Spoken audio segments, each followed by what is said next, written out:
It's been a few days since we said bye to the others in Nasha Town. Still no news about Rarer, though. Where could he have slunk off to? If only he was gone for good. But with all the trouble he stirred up before, there's no way we've seen the last of him. Hello! You must be the traveler in Paimon? Mr. Flint has been looking for you. Unfortunately, there's been a serious wild hunt attack over at the quarry. He thinks it's time to regroup and figure out a plan. The wild hunt? Oh, uh-oh. We better get over there, right away! Come on, let's go!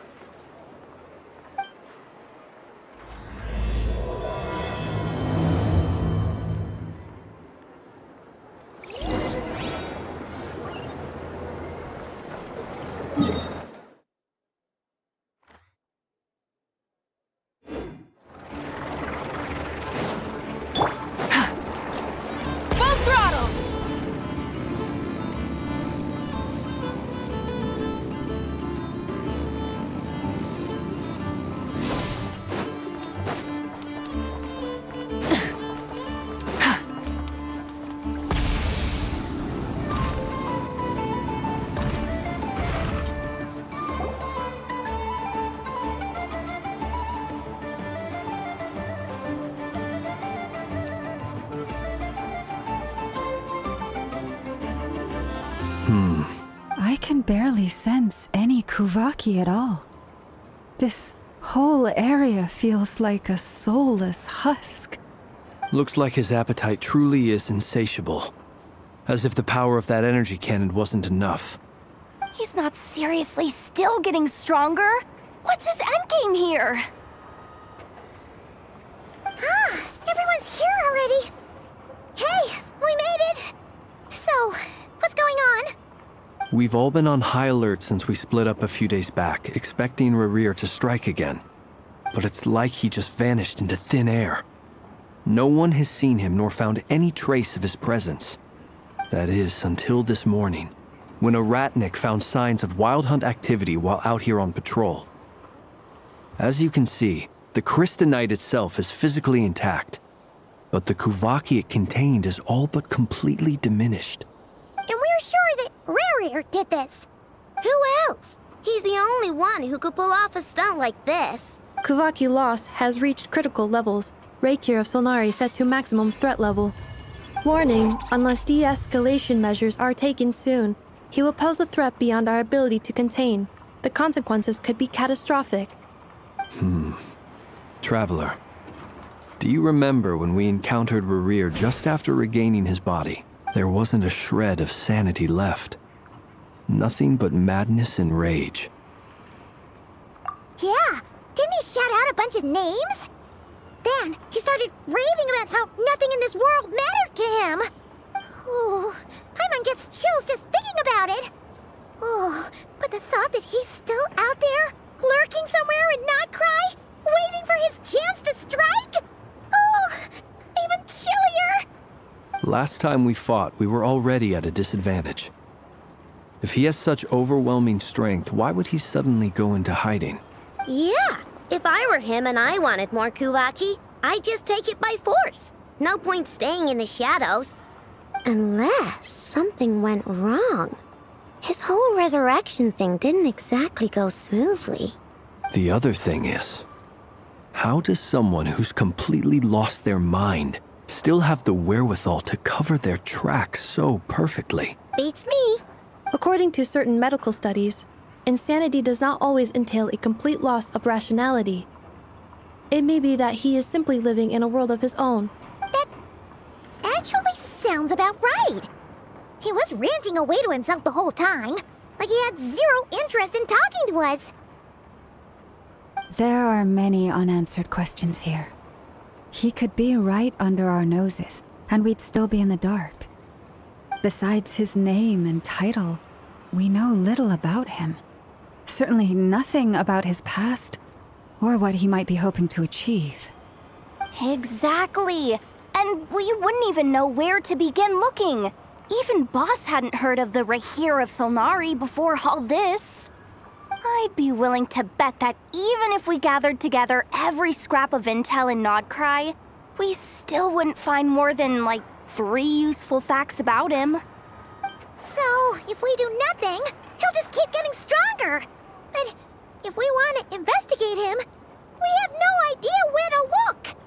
Last time we had Marionette and her big robo-buddy to help us, and we still barely held our ground. If we had to face him alone... Oh, Paimon's head hurts just thinking about it. What are we supposed to do against a threat this big? Well, I do have a little hunch about his next move. Given that he attacked the quarry, I'd say it's likely he'll target other places rich in Kuvaki, somewhere like the Eye of Krati, or the Pillar of Embla. One thing's for sure. If we just sit back and let him keep absorbing Kuvaki, we really won't stand a chance against him. A perfectly reasonable hypothesis. However, it is worth noting that these 2 locations are quite far apart. To investigate them both, we'll need to split up. I agree, we should split up. Right now, Rarir's goal seems to be gathering Kuvaki, not fighting us directly. Once we're done, let's regroup on Hisi Island. Wait, why Hisi Island? If I recall correctly, your largest goddess statue was carved from Kuvaki-rich ore, was it not?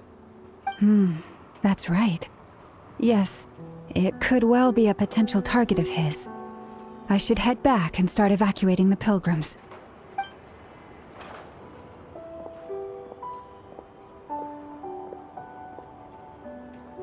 Splitting up's always gonna be risky. But I guess we don't have much choice, right?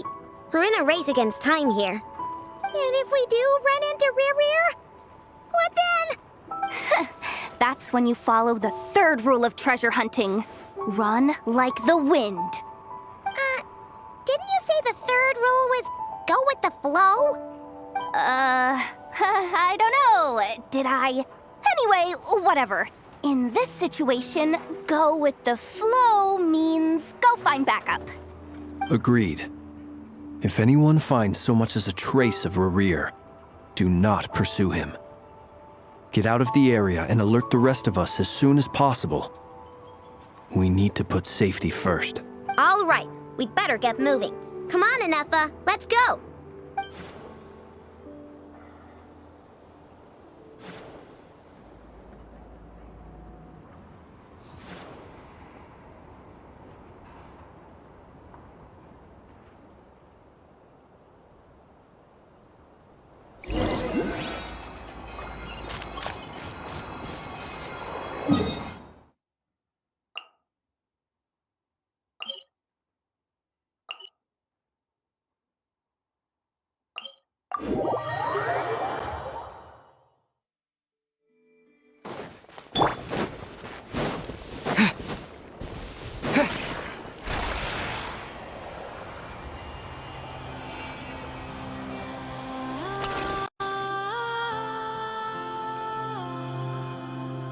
Any leads?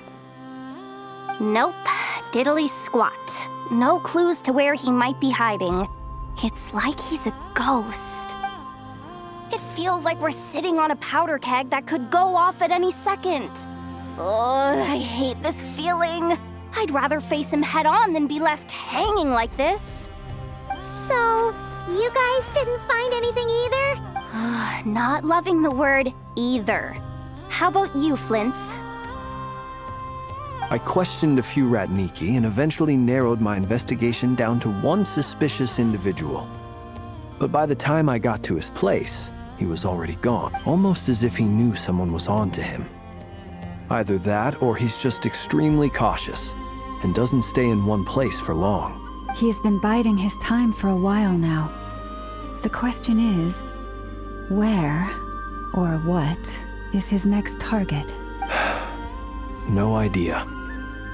Since regaining his body, he seems to have lost all interest in the fragment in my possession. If he did still want it, he's had plenty of chances to take it. All we can do now is hope that Ino and Anefa turn up some leads. Darn it, Rerir! If you've got the guts, come face me one-on-one! Wait, he's actually here? I didn't mean it, I swear! No, it's coming from Silver Moon Hall. The Lady Kutar might be in danger. Let's get over there, quick!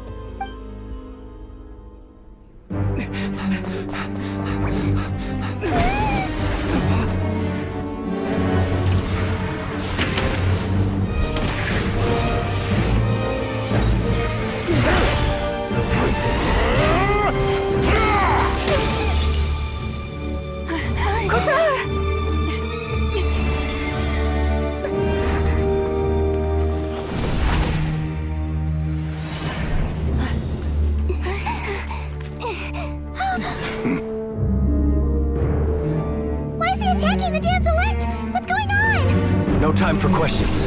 Stop him!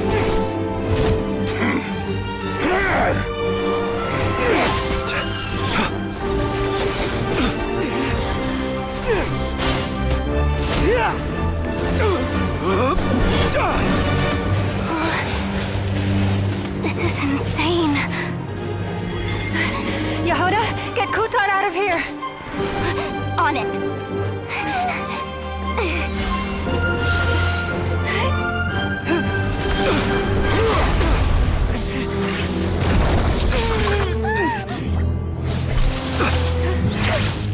Look where your feeble light has gotten you. Now, you shall plunge into darkness. Thalindus, soon, I will find a way. Watch out!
Barely made it out of there alive. What's that guy's deal? How'd he get so crazy strong? He's a threat to this entire nation. I doubt his strength could even be measured by conventional standards. I have a question. When me and Anefa showed up, we saw him chasing after this lady like he wanted her dead. What was that all about? We weren't there for the whole thing either. They were already duking it out by the time we arrived. Yeah, we didn't see how it all started. It all escalated so quickly, we had no choice but to step in. Kutar, can you shed any light on the situation? Kutar. Cross-checking database. I see. So you're the one that the Frost Moon Scions refer to as the Moon Goddess? Wait, she's the Moon Goddess? Oh, no wonder she looks just like all those statues. There are many reasons why people might worship the moon, and just as many why they might despise it. I've never met that person before, But there was no mistaking his deep-seated hostility towards me. Why he holds me in such contempt, I cannot say. But since he hunts the power of the moon, it's no surprise that I am a target. Kutar. There are many potential motives. For instance, you help the traveler escape his grasp. This could be his way of taking revenge. It is also possible that he covets the Kuvaki inside you and seeks to take it for his own. The list goes on. But right now, devising a counter-strategy should be our #1 priority. The likelihood of this location being discovered is close to 100%. A counter-strategy? We don't stand a chance against an enemy like this. Surely our only option is to run. He's not gonna chase us to the end of the world, right? So as long as we can sneak out of Nod-Krai undetected... No, I can't say that. Come on, Yehoda. This is serious stuff. You can't suggest we all just chicken out. Running is our only option. Huh? You seem surprised, but what other choice do we have? We are facing an enemy we cannot possibly defeat in battle. Well, I mean, yeah, but still. It's not too late. I can distract him, so you have plenty of time to make your escape. Wait, what? You're gonna act as bait? Doesn't that make sense? I'm the one he's after. There's no need for you to risk your necks on my behalf. A coyote doesn't stop for bypassers while it's howling at the moon. What is it, Lama? The Frost Moon Scions have already grown accustomed to life without their goddess. My presence here is no longer essential, and this is not my home, so you needn't ask me to stay. We can't just roll over and let him get away with this. That's not our style. Yeah, we can't just call it quits after everything we've been through together. Besides, she'd pretty much saved my life back there. If I just ditched her now, I'd never forgive myself. We can't overlook that you have saved our lives multiple times now. To talk of returning the favor would be a little crass for my liking. But suffice to say that we are friends, and friends look out for one another. Riri's true objective remains unclear. Even if we were to sacrifice Miss Kutar, there's no guarantee he would stop. But Kutar, I know why you left the Frost Moon Scions so long ago. It was because people started treating prayer as a form of trade. They would make self-centered wishes, force you to accept meaningless offerings in return, and then expect you to perform miracles for them, as if that were their entitlement. If it were me, I might have walked away too. But I believe that time can change everything, and that sometimes it takes losing something precious to appreciate its true worth. After much reflection, I've realized that this was never about whether the Frost Moon Scions need you. Any relationship based on need is purely transactional.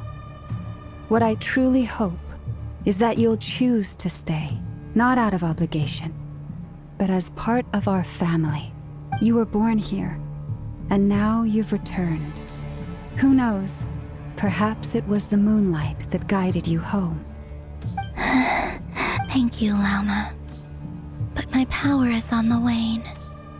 I'm afraid I will be of little use to you now. Very well then. I'll do as you say. Both times you saved us, we were transported across great distances in an instant. Is that one of your powers as the moon goddess? It is, but I find it very draining. I barely managed to pull it off just now, and it will be some time before I'm strong enough to do so again. Rejected by the world, my power is dwindling. Like a lake cut off from its source, slowly shrinking away. Now, it has almost run dry. What do you mean, rejected by the world? The 3 moons belonged to the ancient bygone era in which they came into being. From the moment I was born, the world itself has been steadily sapping away at my strength. The 3 moons are not one and the same. As the goddess of the Frost Moon, I cannot wield the powers of the other 2. Yet moonlight has a way of blending together. Each can reflect the other's glow. So when our fingers touched, I was able to restore my strength by drawing Kuvaki from the eternal moon's marrow. But this method of recovery is painfully slow. If only we could find the... It's the Wild Hunt! Even faster than we expected. We'll have to finish this conversation later. See how those Wild Hunt creatures are running away from us. They're likely just a scouting party, which means Rerir won't be far behind. Then what are we waiting for? Let's get the heck out of here!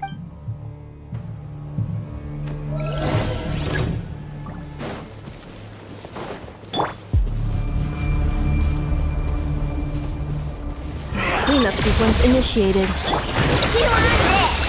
Look, you're they just keep coming! This is driving me nuts! Rerir's closing in on us. We need to pick up the pace. There's too many of them! And this time, we can't fall back on Tutar's house to escape! If this goes on much longer... Be silent. Observe. To dust. The night cometh.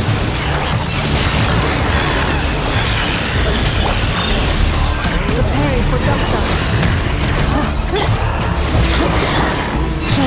Protect us for the everlasting forest.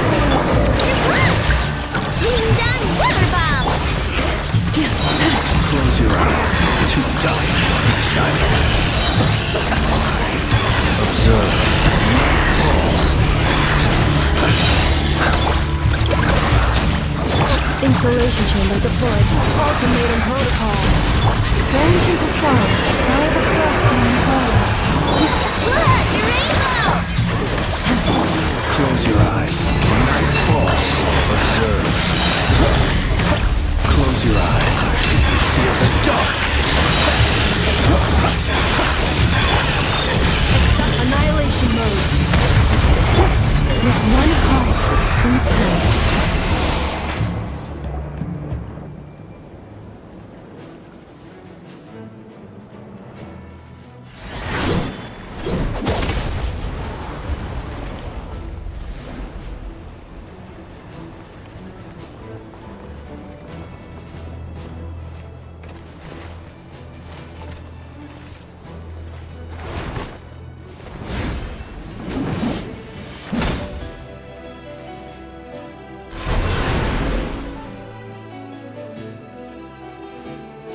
What's the matter? Bit off more than you could chew? How are you? Uncle Varka! You're back from Amsvartnir? Oh, you're Varka? Grand Master of the Knights of Favonius? We could save the intros for later. Right now, let's get you all out of this hellhole. Follow me. I know somewhere you'll be safe. Oh, is that where I think it is? That's the one. Come on, move! There's no time to waste.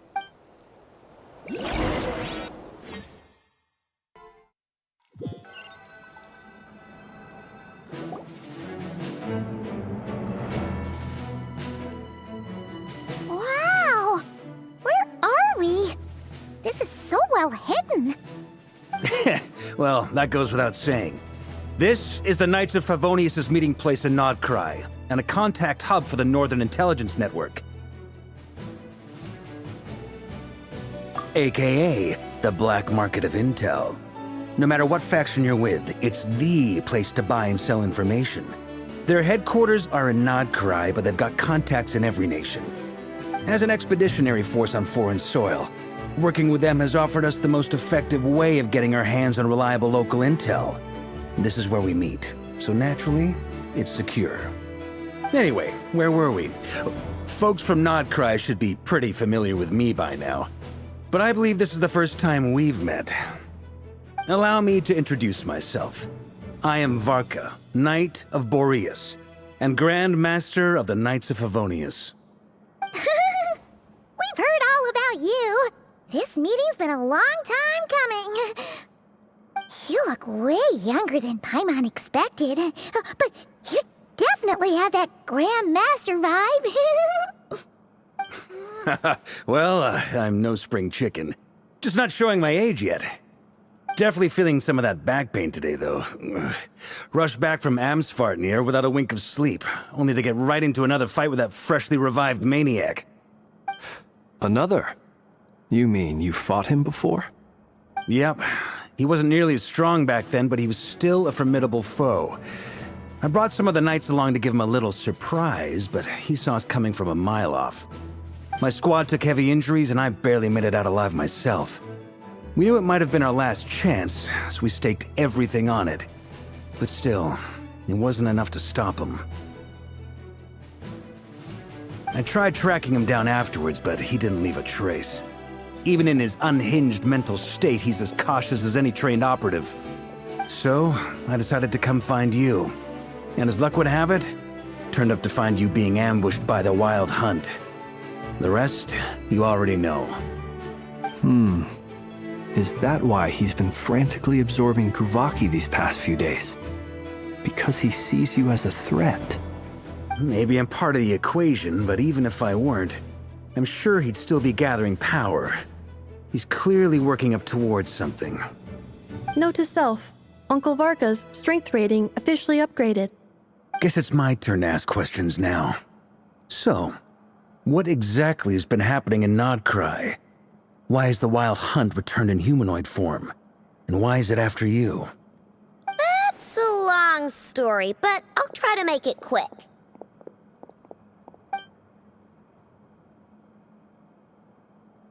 Wow, I had no idea so much had happened. Sounds like you guys have really been through it. So, the Kutar is actually a Fatui Harbinger.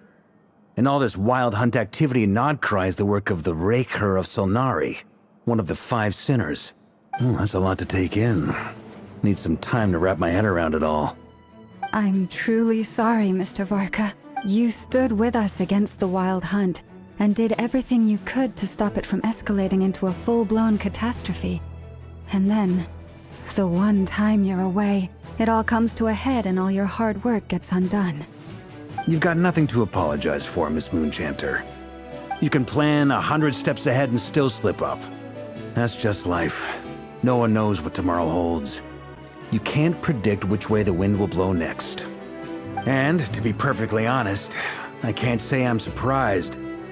For all the times we've defeated the Wild Hunt in the past, we've never been able to completely wipe it out. Turns out, we were just delaying the inevitable. But now that a new variable has come into play, fate may well take a different course. A new variable? You mean us? Who else? And in a strange way, I think his resurgence might not be an entirely bad thing. The Wild Hunt is like an unrelenting force of nature, but Rerir is an individual with an agenda. He's gotta have a weak spot somewhere. That said, while I was explaining everything just now, some of the points that Mr. Flint's added caught my attention. You mean about our mystery ally? That's right. From what you've said, not only did they lead you straight to some key files, they also shielded Hisi Island from a lethal Kuvaki blast. I don't know who or what could pull something like that off.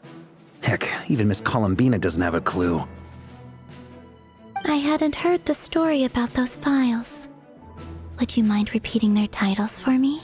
Wild Hunt Phenomena Log, a Nod-Krai and Ratnik's Field Journal, and Kuvaki Survey Log. Oh. No. Still doesn't ring a bell. Another dead end. Guess all we can do now is hope that our mystery ally keeps showing up when we most need them. Still, it's safest to assume they won't be intervening again. From here on out, we'll have to resolve this crisis by ourselves. Your intel also explains something else I've been wondering about. The reason I led my team to Amsfarnir was because we'd had reports about a possible source of the Wild Hunt showing up there.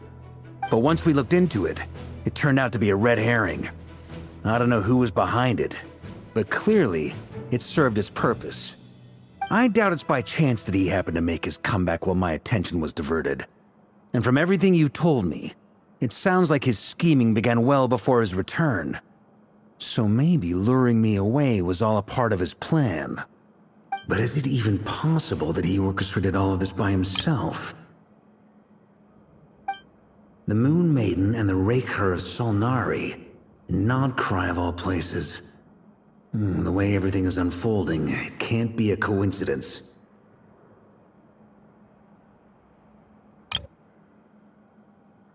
So, what do we do now? Got any ideas? Right now, we've got at least 3 things to consider. Let's go through them one by one. First, we need to figure out how to take down Rerir. If we can't beat him in a straight-up fight, the rest won't even matter. To my knowledge, the bulk of Nod-Krai's fighting force is already gathered here. But even with everyone united, we're still no match for Rerir in his current state, let alone with his power still growing. What if there was a way to tap into a new power of our own? How so? Have you thought of something, Columbina? 3 moons once watched over this world. The Eternal Moon was the largest. The Frost Moon was the brightest. And the Iridescent Moon was the most mysterious. They say that back then, the 3 moon goddesses wielded immense power. Enough to shape the workings of the world itself. I now bear the Frost Moon's power, and the Eternal Moon's marrow resides within the Traveler. Hold on. Are you suggesting? The iridescent moon, the last piece in the puzzle. That's right. If we can find the Iridescent Moon's marrow, I will be able to regain my strength much more quickly. The 3 moons are said to stir the tides and illuminate all things. Perhaps they hold further secrets beyond our understanding. According to my analysis, this solution is feasible. However, it is subject to one major condition. How do we locate the Iridescent Moon's marrow? I know a way, but we will need to visit the Fatui's Experimental Design Bureau. The Experimental Design Bureau? Are you saying we need to involve Marionette? Yes. I must speak with Sandrone. It's a long way from here to the Experimental Design Bureau. There's a high chance you'll be spotted. You shouldn't go alone. Then that's settled. Next up, our second priority. Somehow, we need to figure out Rerir's end goal. As you saw for yourselves, when he was still in his Wild Hunt form, everything he did was for the sake of recovering his body and resurrecting himself. His first act since then, after laying low for a while, was to try and assassinate this young lady. People's obsessions often reveal their greatest vulnerabilities. There must be a reason why he despises the moon so deeply. Perhaps it sheds some light on his title, the Raker of Solnari. The Wild Hunt has plagued Nod-Krai for centuries now. If we want to stop it for good, we have to get to the root cause of what's driving it. It's true. We still know very little about him. If Kuthar hadn't given us that lead, we wouldn't even know his name. But where would we even start? I doubt even the Intel Queen of Nod-Krai has a clue, and she has info coming out of her ears. Oh? That's a rather hasty conclusion for someone who's so painstakingly meticulous when it comes to dealing with machines. Ah, she heard me.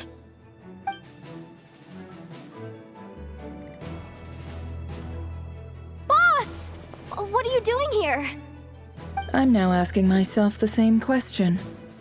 I received a letter from a humble knight of Favonius, requesting a meeting to discuss a major business deal. But it looks like this humble knight had something else in mind. Details. Miss Neffer, the important thing is that you've arrived at the perfect time. Since his failed ambush, I've been racking my brains trying to come up with a plan to fight Rerir. Given the severity of the situation, I think it's fair to say that our only chance lies in uniting as one. And I'm talking all the factions in Nod-Krai. We can't do this without the Curatorium, but I knew it'd be a tough job to win you over. So, I took the liberty of reaching out for a little chat. Wait a sec. How did you even hear about this place, Nefer? Didn't you say this is meant to be the Knights of Favonius' meeting spot? And a contact hub for the Northern Intelligence Network? And isn't it supposed to be super hidden? You really think he could have gotten settled in Nod-Krai without my help? Besides, I'm the one running this gig. Of course I know where the meeting place is. Allow me to introduce the current head of the Northern Intelligence Network. If it's intel you're after, she's your woman. Pretty much seen and heard it all. Please spare me the flattery. Let's cut to the chase. Seems like you've run into some trouble, huh?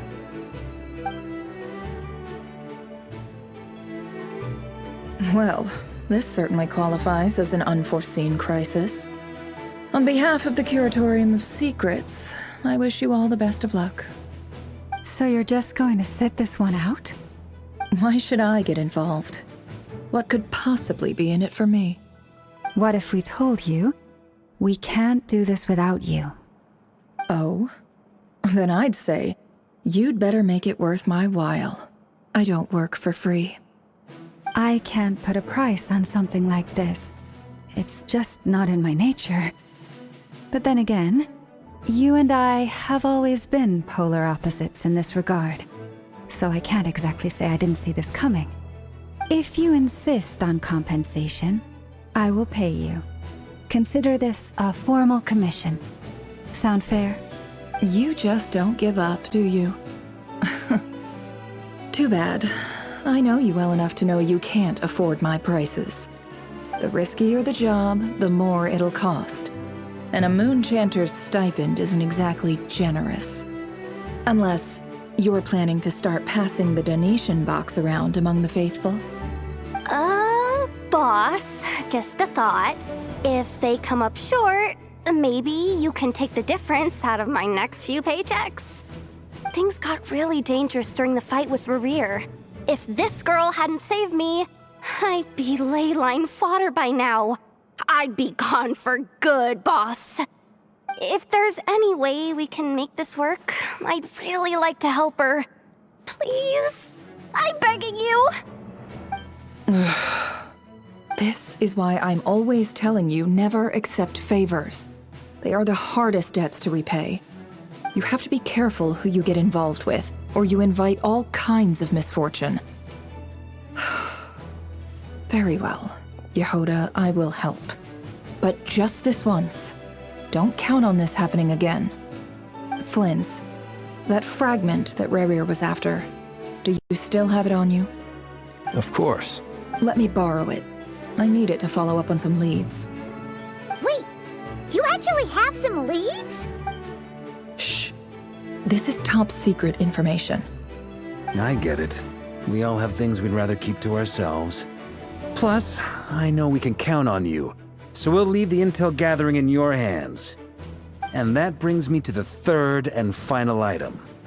We need to find a way to distract him. We need time to make our move, so someone will have to stall him. I'm in for this part, no matter what. Anyone coming with? Count me in too.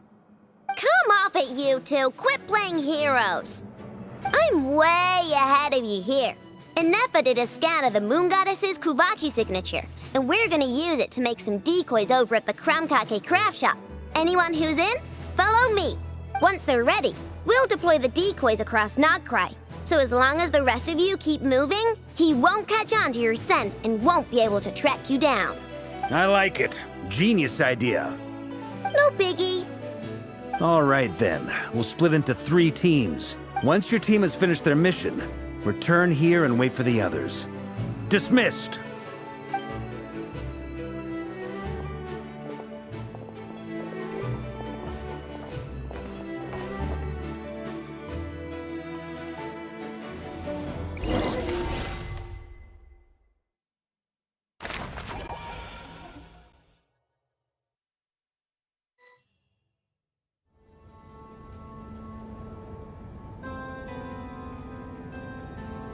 Lady Damselette.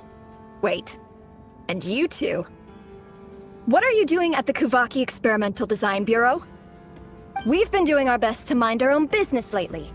But if you're just gonna waltz up here like this, you're seriously pressing your luck.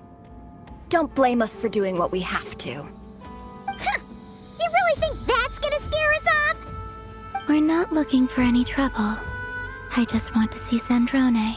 Do I need to remind you that you're still a wanted fugitive for deserting us? Out of consideration for our former ties and the crisis we're all up against, we'll let you leave in one piece. But don't even think about trying to get inside. Let them in. But... Are you going to make me repeat that? No, my lady. Zandrone seems to be in a good mood. Must be maintenance day.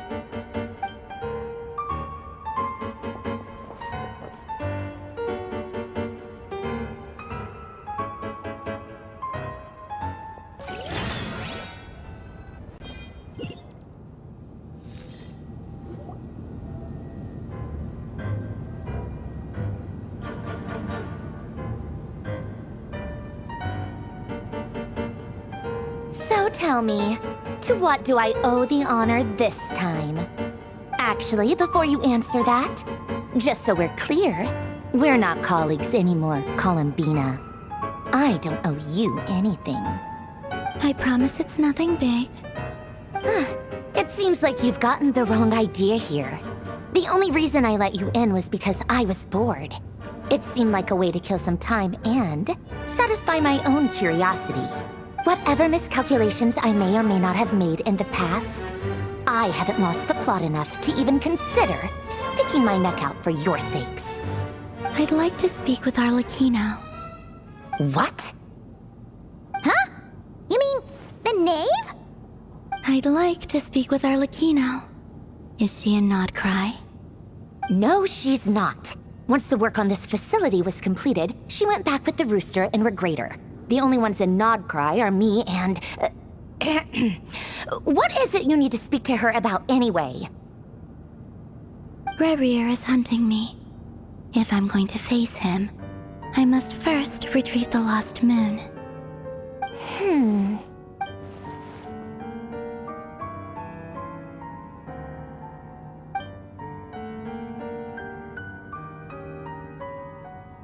Is that a no, then?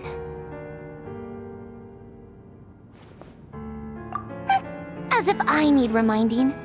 I was this close to settling things with him before someone decided to whisk me away to their weird little garden. Have you held any tea parties lately? Tea parties? Yeah, obviously. You don't seriously think we'd pack it all in just because you aren't here. If anything, they've been more eventful than ever.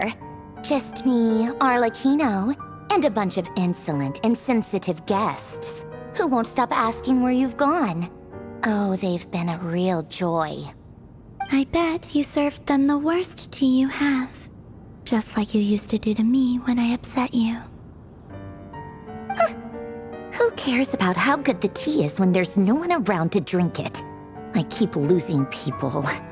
First Rosaline, now you. I'm running out of people who can make me laugh. Honestly, what could be more ridiculous than the multi-centenarian goddess, who's only ever had the plain herbal tea she received as offerings? You'd always brew a different type of tea for me each time. Was it really just to see how I'd react?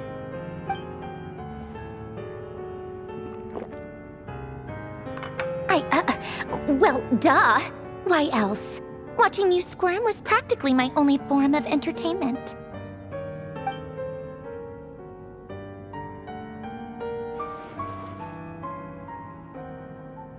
Oh, yeah. And Capitano sometimes used to bring Tartaglia around, too. But I guess we won't be seeing him again. Well, I guess we are overdue for a get-together. Polonia! Have Favronia pass a message to Arlecchino for me. It's time for tea, will suffice. Pass along a message from me, too, if you would. My body cannot contain the marrow of 2 moons, so I'll be leaving one of them in her care. Excuse me? Who said you were on the guest list? If my tea meant that much to you, maybe quitting the Fatui wasn't your brightest move. Back when you were under the Tsaritsa's protection, no one would have dared come at you so openly. But that protection didn't come for free. In fact, I paid dearly for it. At the end of the day, it was just another transaction. I just got tired, that's all. I never wanted any part in their grand ambitions, and I've had enough of being treated like a bottomless supply of power. It brings back memories from the old days, when I was still worshipped as the moon goddess. Centuries on, it may be a different group of people, but I see the same greed in their eyes. I figured you'd leave eventually. You didn't have as much of a reason to stay as I do. The Tsaritsa gave you shelter and protection, but that was it. Nothing more, nothing less. Meanwhile, the Fatui demanded everything from you in return, until it was more than you could bear. I get why you left. And frankly, I have no interest in dragging you back just because the higher-ups told me to. But if you keep hanging around with this riffraff, the next time we cross paths, we might be enemies for real.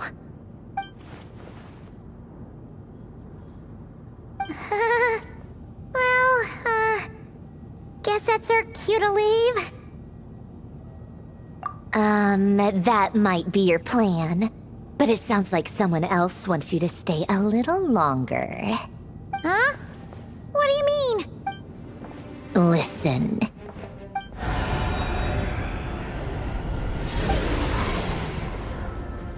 My lady, it's the Wild Hunt. A horde of monsters is headed straight for the facility. Another uninvited guest trying to crash my tea party. Clear the area. I'll handle this.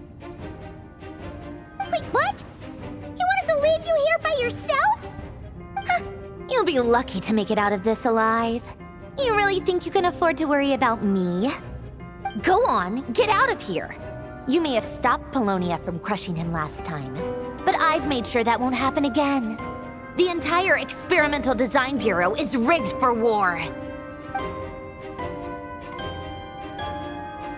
Stay and watch if you want, but it'll be at your own risk. You're not flagged as friendlies in a weapons system. Don't tell me what to do! Look, if you're leaving, make it quick, or you'll just get in my way. There's a secret passage on the 2nd floor. It'll take you right to the plains out back. Stare all you want, Columbina. You're not getting another invitation to my tea party. I know. But thank you anyway, Sandrone. This is exactly why you shouldn't hang around with those people. All their melodrama and sentimental nonsense is rubbing off on you.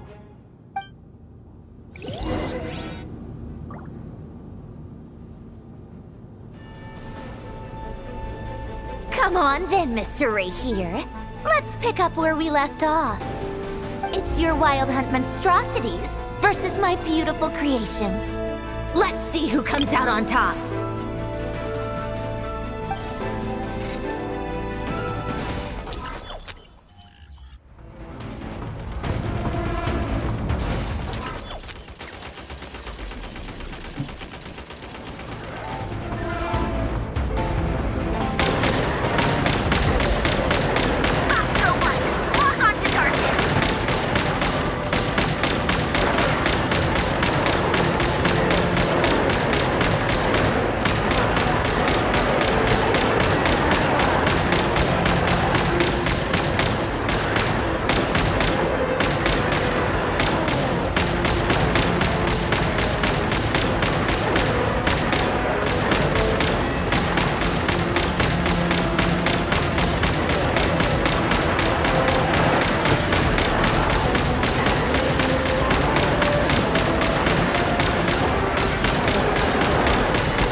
Polonia, get him!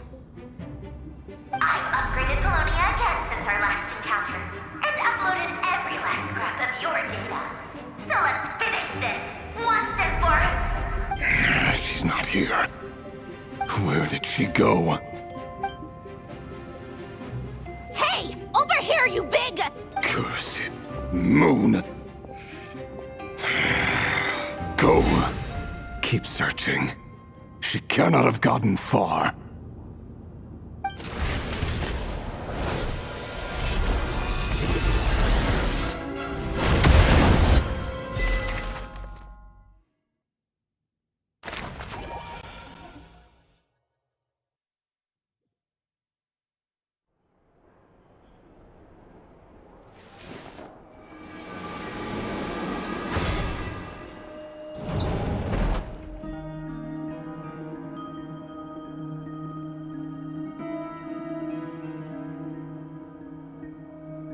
So this is your method for investigating Rarir's past. It almost looks like some kind of ceremony. Good deduction. But it's quite a different affair from what you're used to with the Frostmoon Scions. Whoa! First time I've ever been in here. Boss always said it was off limits, so I pictured some kind of creepy dungeon. But it's actually kinda nice. Oh, I guess this must be Sumero decor? That's where Boss is from. And that nice shopkeeper who sold me my treasure compass. I'm not sure exactly what you've got planned, but it looks like you're all set. When do we begin? Whenever we wish. But for some reason, I've got a feeling this isn't going to end well. I've never faced Rarir myself, but from what you've told me, his power is beyond anything I could imagine. I, on the other hand, am just an ordinary businesswoman. Our paths should never have crossed, yet here I am, forced to make an enemy of him. If you ask me, you're about as far from ordinary as it gets. So what are you saying? You're getting cold feet? Once I take a job, there's no backing out. Still, I have to ask myself if the power I'm relying on will even work on an opponent of this caliber.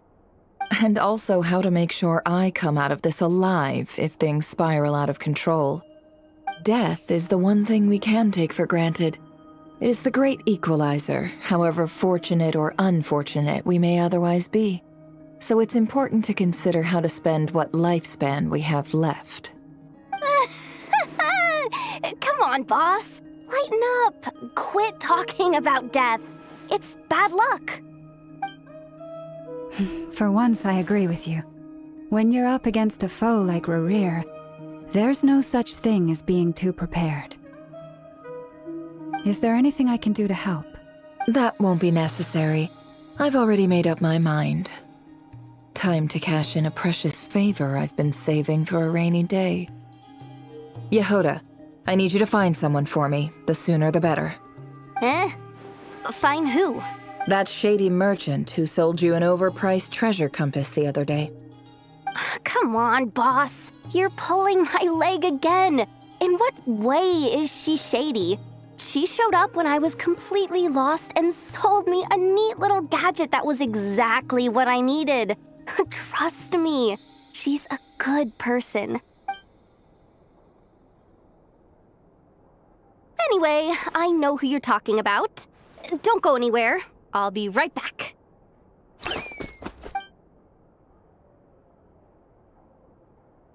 Quit grabbing me! I genuinely can't run any further!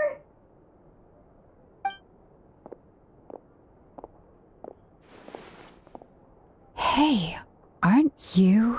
What is it? What's the big rush? You dragged me out of a dream where I was literally swimming in Mora. I'm charging double my usual attendance fee. See, look how easygoing she is. After that rude awakening, she could have completely snapped at us. But instead, she kept it together and just asked for an extra fee. Dori Sangama Bay? I never would have pictured you two doing business together. If you want to make it big in Nod-Krai, it's all about connections. Lady Nefer just so happens to have a lot of intel that interests me. And she also did me a big favor in the past. It was back when I first arrived in Nod-Krai. My trusty assistant, the genie in my lamp, had an adverse reaction to the Kuvaki and fainted. And when you know it, that's when I suddenly find myself in a life-or-death situation. Good thing my compatriot was there to swoop in and save the day. I've been giving her a 30% discount off all of my goods ever since. Now, so that no one here feels left out, I'm willing to extend a 20% discount to fellow friends of Boss Nefer. Plus, any other friends you send my way will enjoy 10% off. What can I say? The great Lord Sangamabe is nothing if not generous. So, let me guess. You've run into some trouble? I've got everything you could possibly need. And the more you buy, the more you'll save. You guessed correctly. What have you got in the way of survival gear? The one type of gear I've never been short on. What are you looking for? A jetpack fresh from the Academia's labs? An ancient suit of armor dredged up from the bottom of the sea? At the very least, I need to know what kind of opponent you're dealing with here. If even you're worried about staying alive, it must be pretty serious. What if I told you it's someone with the power to bring a nation to its knees? Is that so? Then we really are talking top-shelf treasures. I don't have anything like that in stock right now. I'll have to ask my supplier. Your supplier? A powerful woman, make no mistake. I can't reveal her identity, but luckily for you, I hear she's planning to visit Nod-Krai in the near... If you're willing to wait, I can ask her when she's here. Can't say exactly how long that'll be, though. Then, let me put it another way. What would you do if you encountered an enemy like that? Roll over and serve yourself up on a silver platter? Of course not.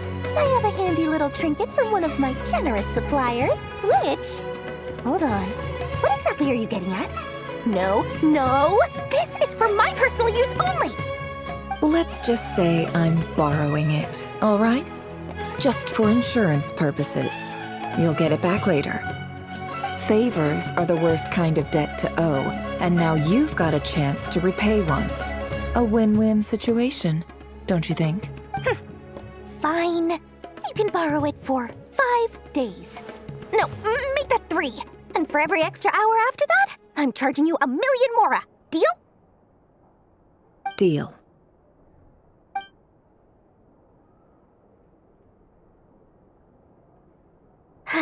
What a way to start the day.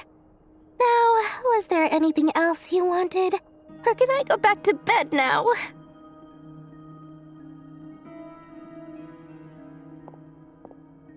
That will be all. Take care now. Don't trip up on your way back, friend. See you later! You're my favorite shopkeeper.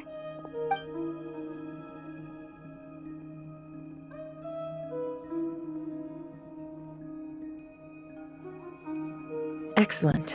Everything is well and truly ready. The ceremony can now begin. After initiating the ceremony, your minds will follow me wherever I go. You will see many strange things in your mind's eye. So remember, don't be frightened, and don't make a sound.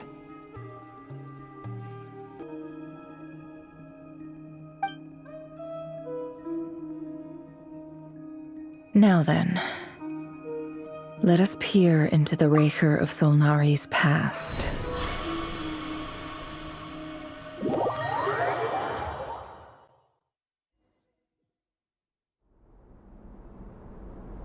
I made it.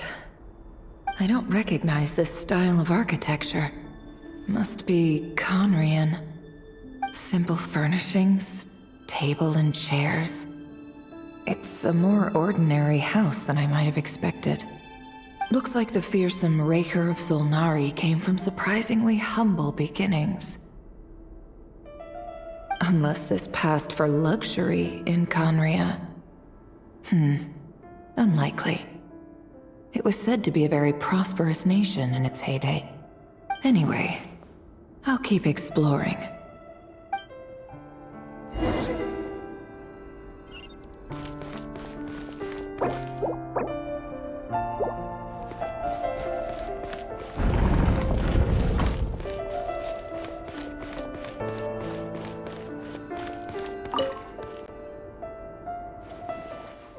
Hi, Rivier. Since you're working extra hours tonight, I thought I'd keep myself busy by checking out that new kebab shop. I've heard good things about their menu. I'll test it out, and if it's as good as everyone's saying, let's go back together sometime. P.S. New stash from the Universitas Magistrorum. I brought some goodies home. A few teacups and a pin rack. Hope you like them. They didn't sign their name, but they must have been close. Sounds like they were living together.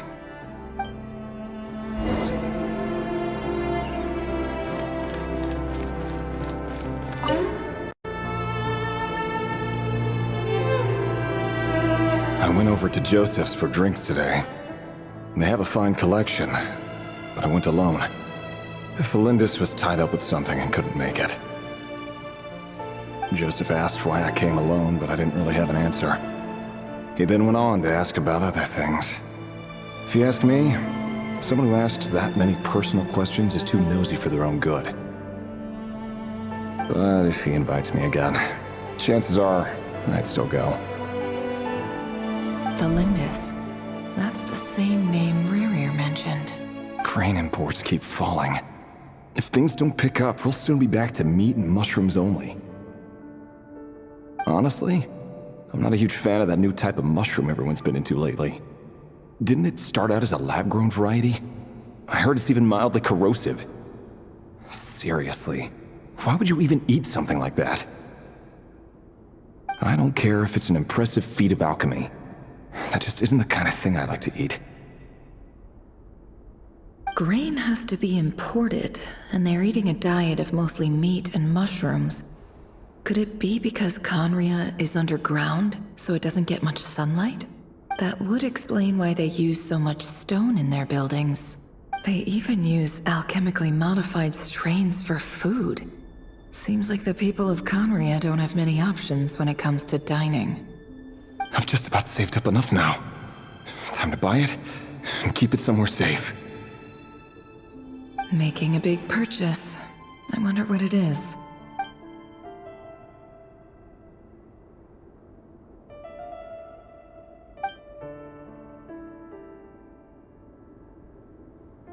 He really is a professional.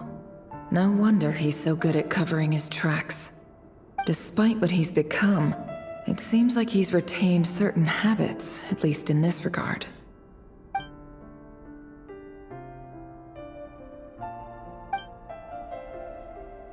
Did Rary rip it out himself?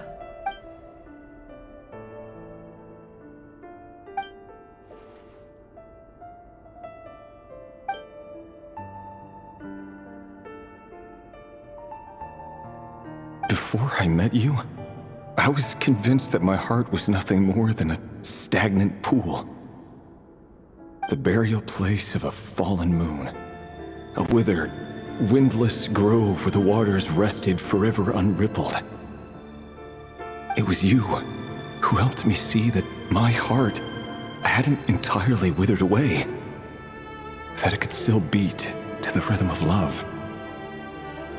This is just trivial sentimentality from the looks of it. Why would he go to the trouble of hiding that? The burial place of a fallen moon.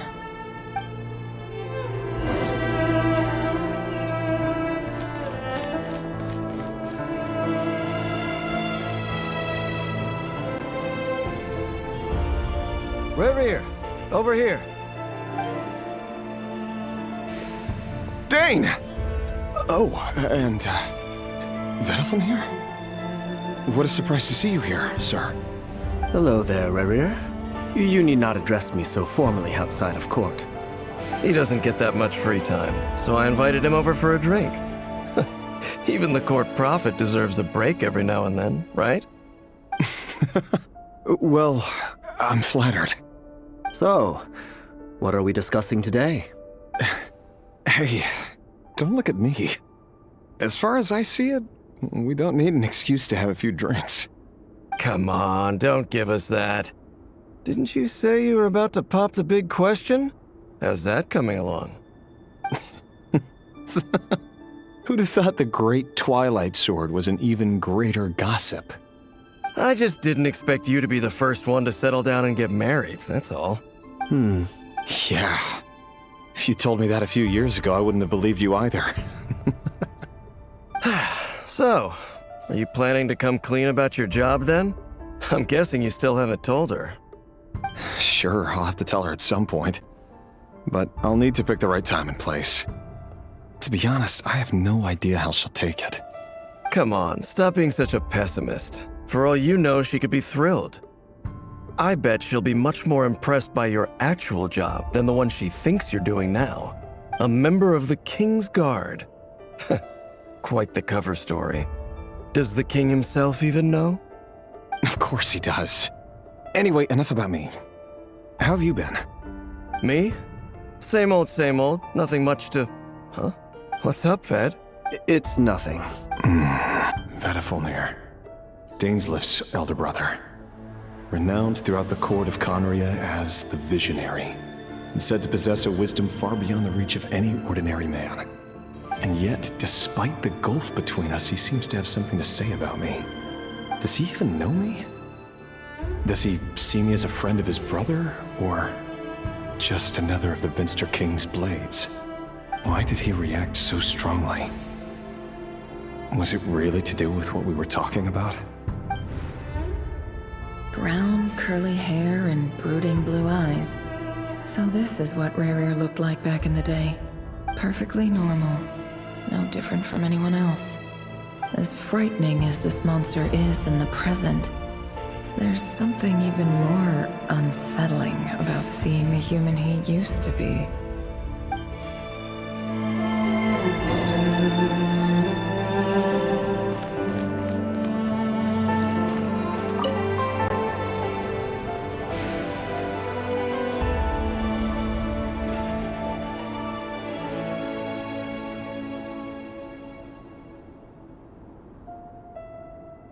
Felindis? You're back early? Our equipment's being serviced today, so I got off earlier than usual. How's your day been? Aw, why the long face? Is something the matter? Has your boss been giving you a hard time again?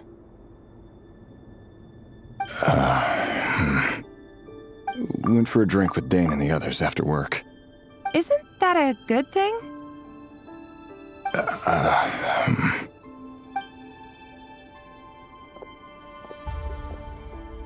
Vedifulnir showed up today, too.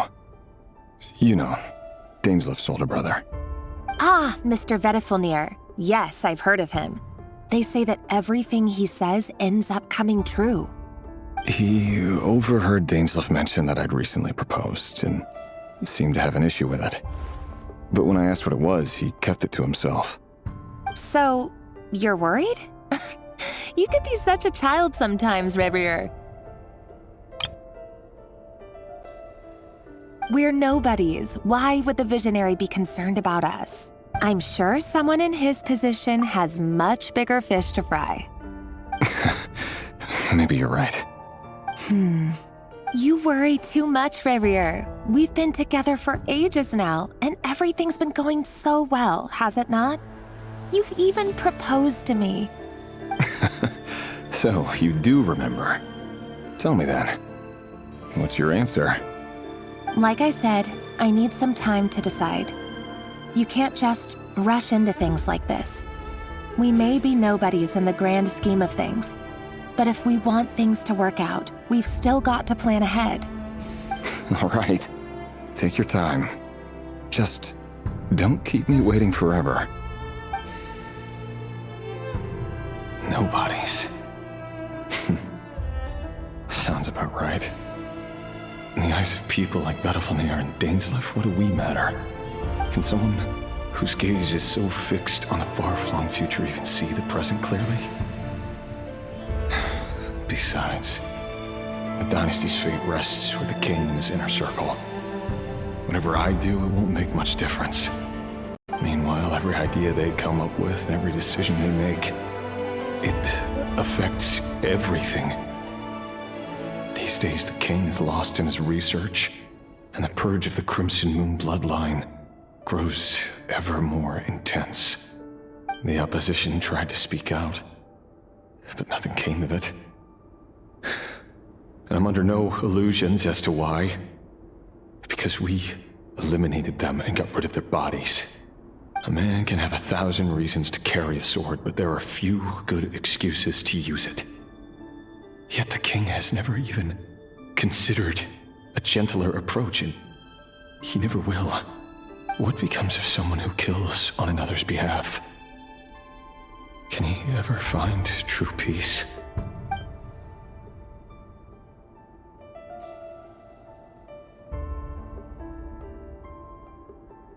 Thelindis,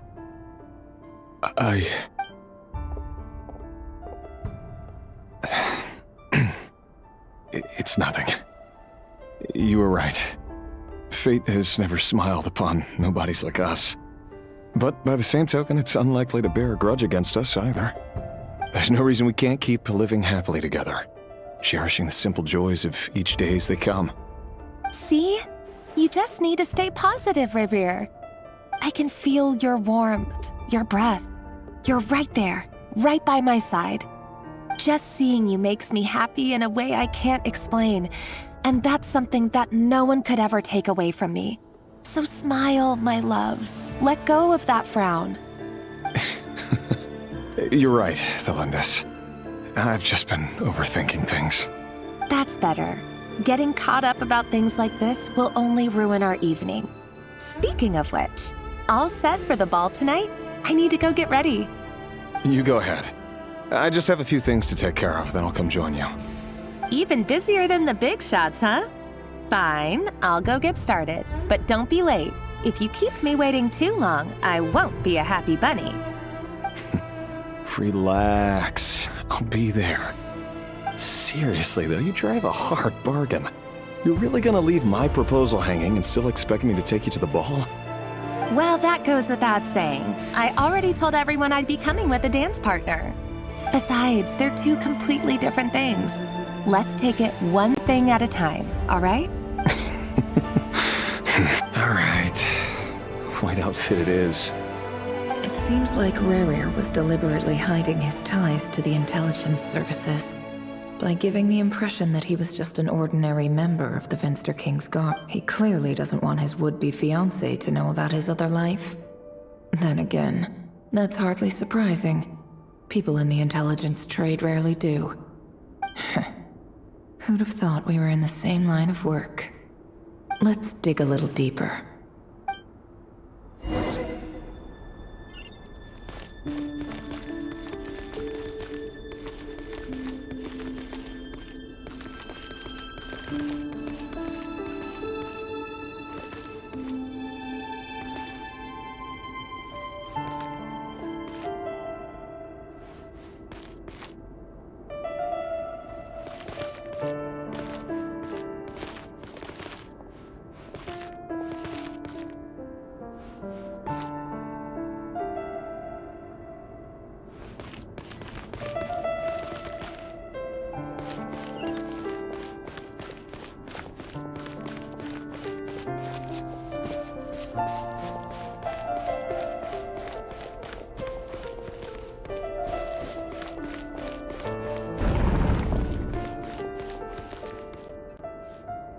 Our last operation was a resounding success, and all thanks to you, Ray here of Solnari. In total, we apprehended 32 dregs of the Crimson Moon, and 67 accomplices. After all these years since the dynasty's fall, so many of them still linger on. Indeed, it cannot be denied. Yet it was destiny that the Crimson Moon should be overcome by the eclipse, and that His Majesty, the all-seeing Venster King, now guides our nation on the path to prosperity. Khaenri'ah has no further need for a dead moon. But alas, there will always be those who refuse to see the truth. choosing instead to romanticize the past. That's not entirely true. Much about the Crimson Moon era was worthy of remembrance. And that's exactly why they keep trying to see it restored. Many of its secrets remain unsolved to this day. As it happens, that's precisely the field of study my partner is devoted to. You still haven't told her what you really do for a living. Where would I even start? How do you tell someone that you're one of the king's hand-picked executioners? That your hands are steeped in blood?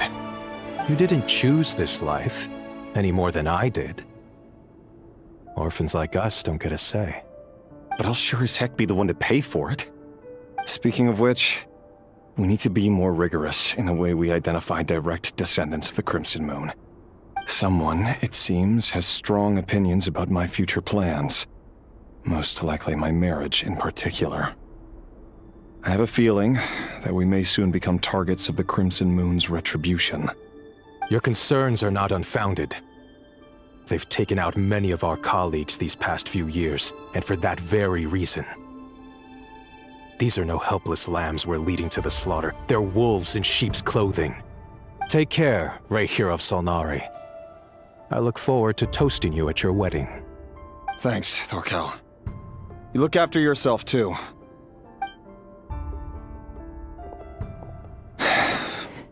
Thelindis, I never wanted to keep this from you. You're the last person I would ever want to lie to. But that's exactly why I can't tell you everything. There are things you shouldn't know. Things you cannot know. The Moonlit Dynasty's are a thing of the past. Yet even now, with the sun shining high in the sky, there are those who would call forth a dead moon's ghost. Could that be why Vedalfnir held back? Or was it because of some court secret he's not at liberty to share? I have to get a clear answer from him. No matter what happens, I will protect Thelindis. Rayhir seems to be very concerned by Vedalfnir's reaction. Vedalfnir and Dainsleif, the Visionary and Twilight Sword. So that's what they were really like. I've investigated this whole area now. There doesn't seem to be any other memories here. Should I try somewhere else? Wait a second. What's this black smoke?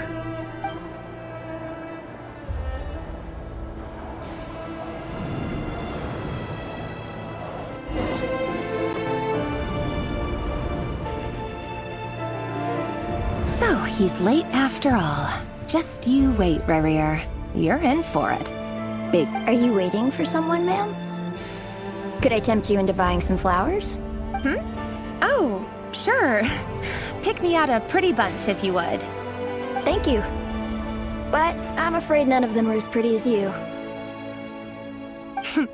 For someone so young, you sure have a way with words, don't you? I'm only telling the truth. Look me in the eyes. You'll see I'm not lying. May we have a word in private? Who are you? And what do you want? It doesn't matter who I am.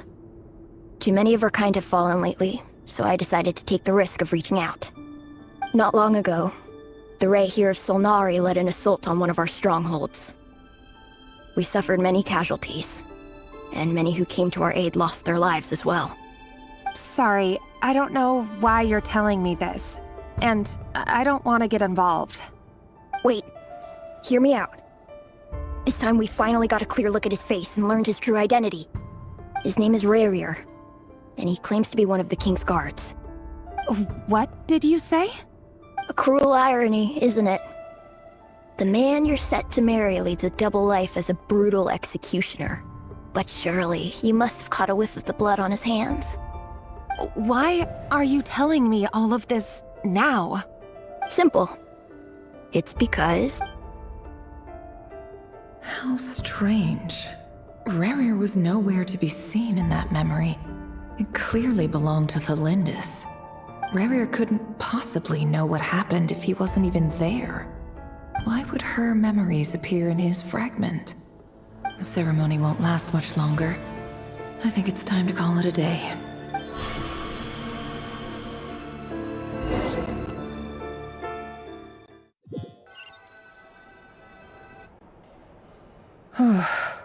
So that was your doing?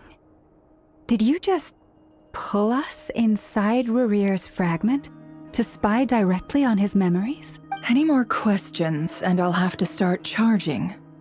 I had no idea you could do that, boss! Seriously, that was amazing! I gotta admit, though, I'm itching to see what happens next. Feels like we barely scratched the surface. I'm just as curious as you are. But the ceremony only allows for limited time inside. That's all we can see for now. Luckily, we managed to learn quite a lot. So far, so good. I just hope the others are doing okay too. Especially the group with the Traveler. Their mission is a risky one.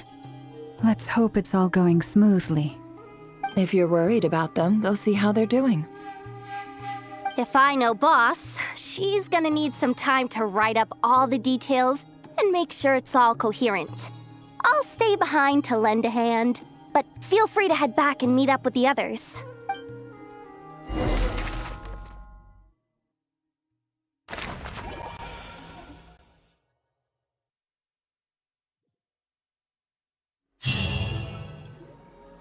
Oh, they've been prowling around for nearly 2 days now. These things just won't quit. Oh, they might not have seen us yet, but them constantly sweeping the area, our way out is completely blocked. Oh, that's never gonna work. One little slip up and it's game over. If they spot us, they'll run straight back to Rarir. And once he knows we're here, it won't be long before he's breathing down our necks again. Oh, guess you're right. All right, time to zip it.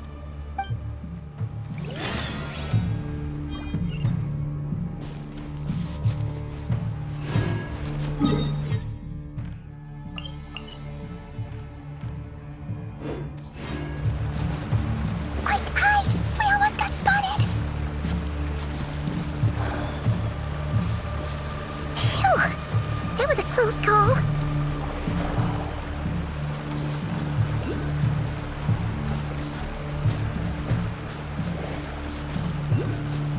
Watch out! He's coming this way!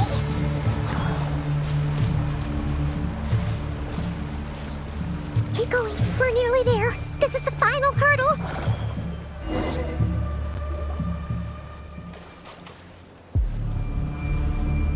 Oh, there's no end to these things!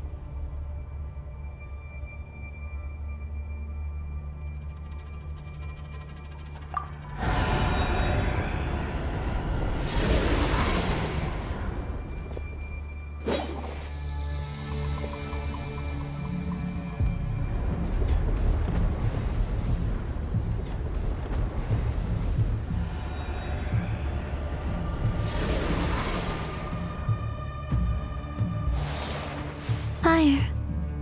Fire? Wait, what's that smell? Oh no! There's a fire!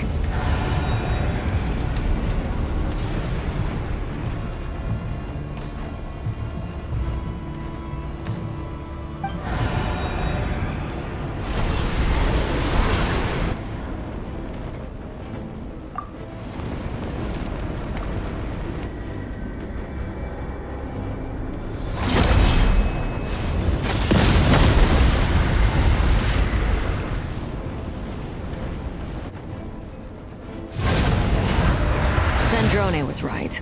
You look weak, Columbina.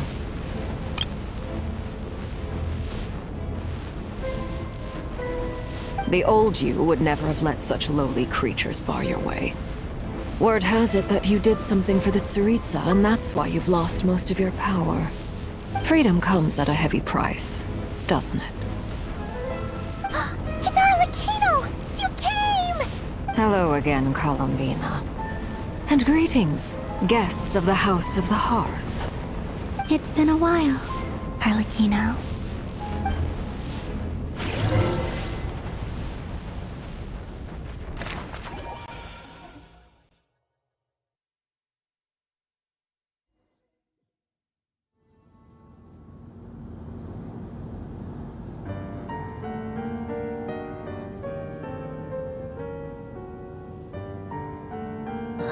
stupid right here of stupid Solnari.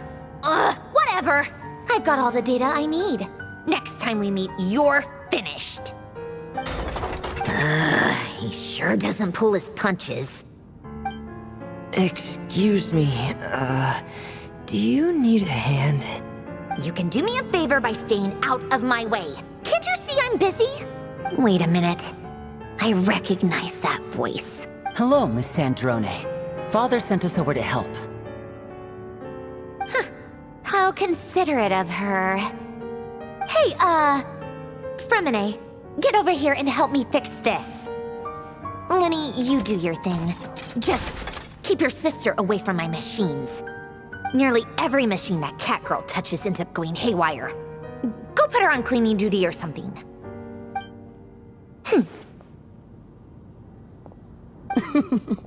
Then let's start downstairs.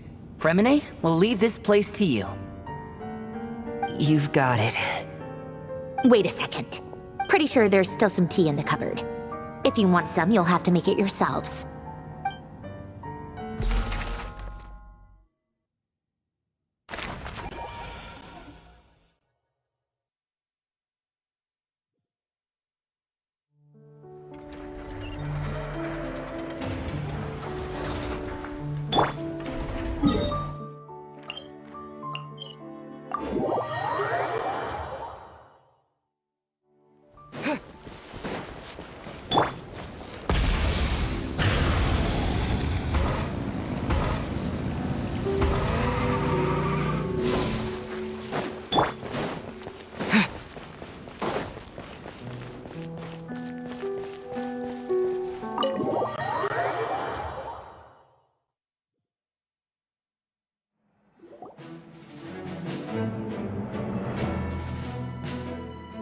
It's a relief to see you all made it back in one piece. Huh? Feels like there's quite a few people missing. Where's Flint's and the others? And what about Nefer? I returned ahead of them. Flint is helping Aino and Anefa to set up the decoys and buy us some time. As for Miss Nefer... Boss is still wrapping things up on her end. She sent us back to fill you all in on the top secret intel we've been gathering. I see. Then let's get right into it. But first, who do we have here? You brought someone else in to help? Greetings. I was invited here to help as a longtime Tea Party companion of Columbina's. You may call me Arlecchino. Surely it can't be. Those eyes.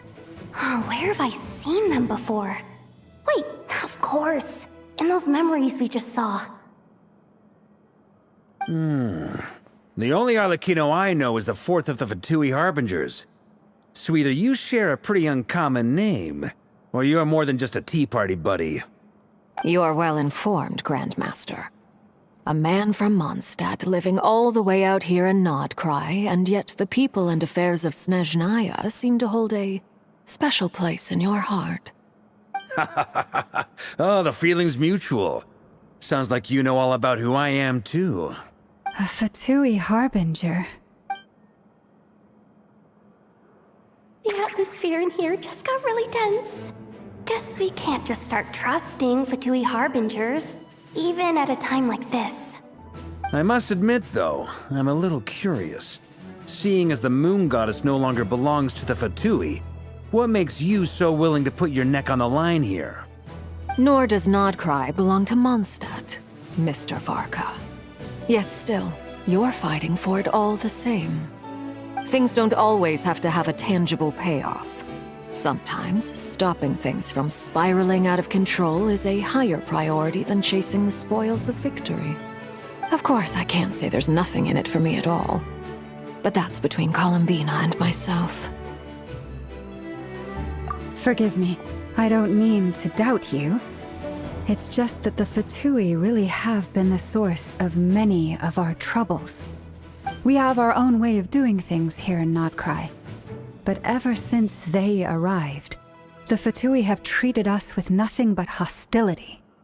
I know there's been a lot of bad blood between us in the past. I've done my utmost to avoid friction whenever I could. But sometimes fundamental conflicts of interest simply can't be settled amicably. That's why I'm here solely in a personal capacity. This has nothing to do with the Fatui. As a gesture of good faith, I'll be frank. I can help Columbina track down the iridescent moon's marrow, which will help her restore more of her power. Anyway, what else is on the agenda? Let's begin. She says she'll be frank, then completely skips over the details. Looks like she doesn't want to give away too many secrets after all. But she clearly wants to change the subject. It'd be awkward if I tried to bring it up again now. I guess we'll just have to go along with it. She's the fourth of the Fatui Harbingers after all. One look and you can tell she's not someone you'd want to mess with.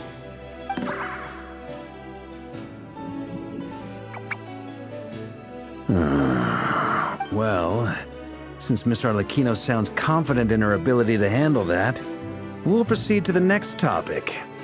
Yehoda, time to share that top-secret intel. Alright, listen up everyone. First, we now know that Rerir was originally a Conrian secret agent whose primary mission was to hunt down and assassinate the so-called Dregs of the Crimson Moon. The Dregs of the Crimson Moon? Mm-hmm. In the memories, there was a lot of talk about the Crimson Moon and Eclipse, and a whole bunch of other stuff from the time of Conria. To my knowledge, those were the names of two different Conrian dynasties. Long, long ago, it is said that the people of Conria worshipped the Crimson Moon, drawing a mysterious power from its reflection. But one day, a coup saw the Crimson Moon eclipsed, hence the name of the new dynasty that replaced it, and how it became the new emblem of Conria. Still, long after the Crimson Moon dynasty had fallen, the last ruler of the Eclipse dynasty, the Vinster King, still coveted the secrets it left behind. So, he sent the Re'Hir of Solnari to secretly hunt down the Crimson Moon's few remaining followers. In those days, Rerir showed no signs of madness. In fact, he was as normal as any other person. Oh, and he had a fiancé, or at least a would-be fiancé, called Tholindis. What's the matter?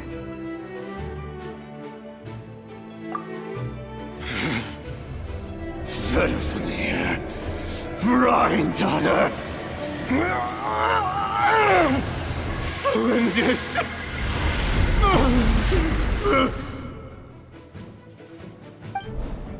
Interesting. Anything else? What about this would-be fiancé of his? Do we know anything about her? Well, she was a researcher at the Universitas Magistrorum, but it felt like she was hiding some kind of secret. Oh, and one more thing. For some reason, Rerir's fragment also contained some of Tholindis' memories, though only a very small portion.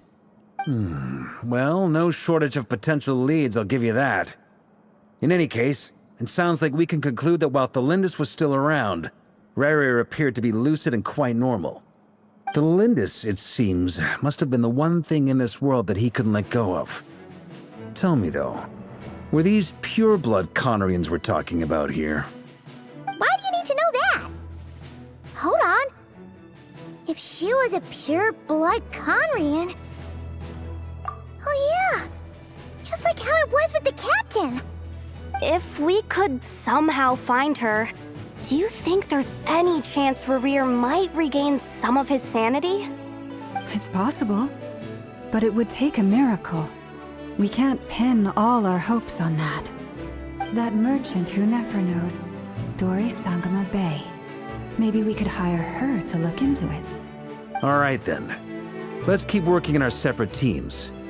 Traveler, Paimon, Kutar, and Miss Arlecchino will go look for the iridescent moon's marrow. As for the others... On the way over here, I noticed that the Wild Hunt monsters had grown even more frenzied in their search for Kutar. At this rate, the people living here will be in grave danger too. So I'm thinking of gathering together some of our followers to go wipe them out. I'll head back to the curatorium and meet up with the boss. Feels good knowing we've all got something to be getting on with. Given that the Wild Hunt has been a lot more active lately, the Lightkeepers have likely begun their own operations too. If that is the case, someone will need to pass the news on to Flint's. I'll hold the fort for now, then discuss our next move with Flint's, Aino, and Anefa when they get back. All right then. Well, the clock's ticking. If that's everything, we'll be on our way. We'd better get moving too. We'll try to buy you as much time as we can. Relax. Just do your thing. I decided to call in some backup since things are getting so hairy. Our reinforcements should be here any minute now. Stay safe, everyone. Dismissed.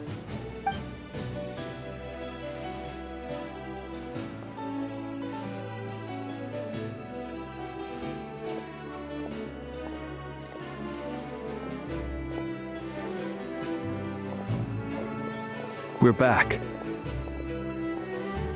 Did we get here a little early? Or a little late? A tad late. The others have already set off. To summarize, our resident moon goddess has found us a new ally, and Boss Nefer has uncovered some promising info. Everything going smoothly on your end? Not great. I don't know how long we can stall them for. The decoys are getting taken out way faster than we imagined. I'm gonna make some more later, but I need a timeout first. I'm so tired right now. Oh, right! Anefa, could you fill in Uncle Varka on what we just discussed with Flint's? Sure. Uncle Varka, you previously told us about how when you went to investigate a source of the Wild Hunt in Amsvartnir, you discovered that it was just a diversion. But according to Flint's intel, several outbreaks of the Wild Hunt had already occurred in Nod-Krai in the period leading up to that. That was before Rerir had regained his body, when he was far from regaining his full strength. In other words, in theory at least, he still lacked the means to act in two places at once. Flint's. With everything that's been happening, the Lightkeepers across Nod-Krai are rallying to fight back against the Wild Hunt. They're gonna need your help. I know, I'm sure you're capable of coming up with something far more effective than decoys. But for now, you should stay here and get some rest. Anefa and I will head back over to Amsvartnir to see if there's anything I missed. I told you Uncle Varka would say that, didn't I? A deal's a deal. Not a word about my snack intake for the next week. Database updated. Reliability of Aino's predictions increased. What does that mean? They were betting on how you'd respond after hearing their intel. It's the obvious choice, isn't it? That's hardly worth betting on. We already decided that Anefa should go investigate the situation over at Amsvartnir on her own. You might as well stay here and keep watch. Someone needs to hang back and oversee our strategy meetings. And besides, you still haven't fully recovered from ambushing Rerir. So I've ended up with the easiest assignment. Well, I appreciate it, everyone. See you when you get back.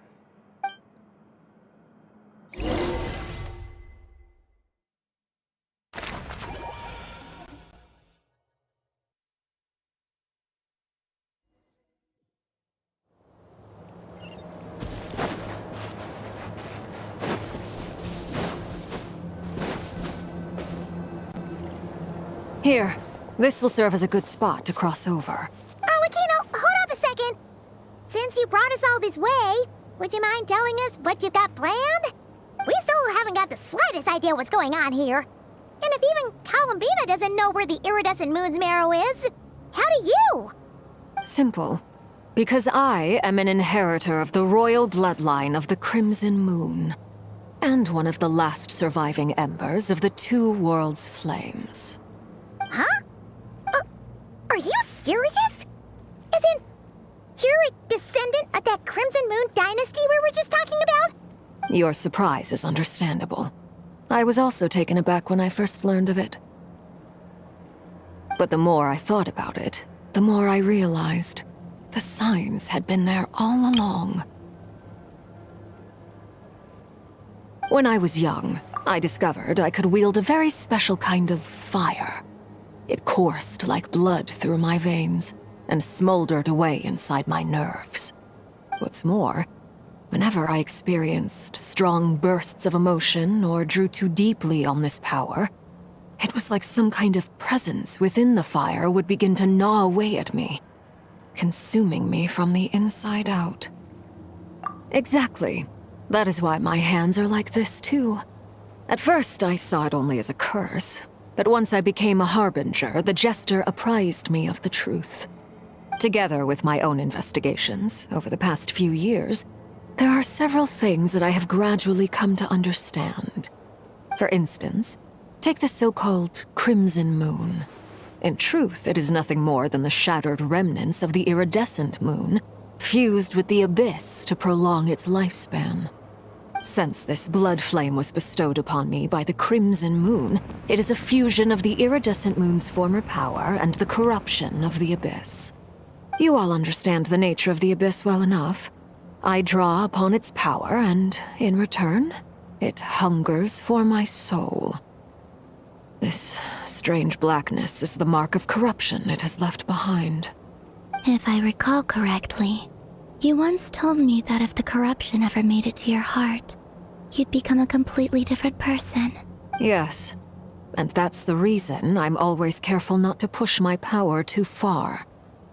It's essentially a never-ending tug of war. Oh, sounds intense. Anyway, the rest of my story can wait. Is there anything else about the Crimson Moon or the iridescent moon that you're unclear about? Paimon has a question. So, the Crimson Moon that the Karians used to worship was actually the iridescent moon, right? Which was one of the three moon sisters. Does that mean that the Karians were to the Crimson Moon as the Frost Moon Scions are to the Frost Moon? So much of that history has been lost. We have no way of knowing exactly what they were like. But I would suspect that the Conrians weren't as devout in their moon worship as it might appear. The iridescent moon's remains simply served as their link to the abyss. Later on, perhaps someone discovered a way to make direct contact with the abyss. Or maybe there was some kind of ideological divide. Either way, a dissenting faction staged a coup and drove out the royal heirs of the Crimson Moon dynasty. Still, even with the dark sun looming high overhead, the Crimson Moon's glow never truly faded. If you want living proof, it's standing right before you. The first time we met, I sensed something familiar in your presence. When I looked at you, I felt I could see that mysterious red moon in the corner of my eye. In your flames, I saw its broken image, surrounded by a strange black aura. Well, I appreciate that you kept it to yourself. Much about the Crimson Moon is still a mystery, and I'd prefer not to end up as the object of an insane research project. Anyway, time is against us here, so if there's any other questions, they'll have to wait. I just want to make sure I've got one thing straight. In her letter, Sandrone mentioned that since you are unable to contain the iridescent moon's marrow yourself, you intend to leave it in my custody. Correct? That's right. For now, it's the only way I can pay you back for your help. The iridescent moon is already part of who you are, so with its marrow in your possession, you'll be even more powerful than before. Deal. Then let's get started.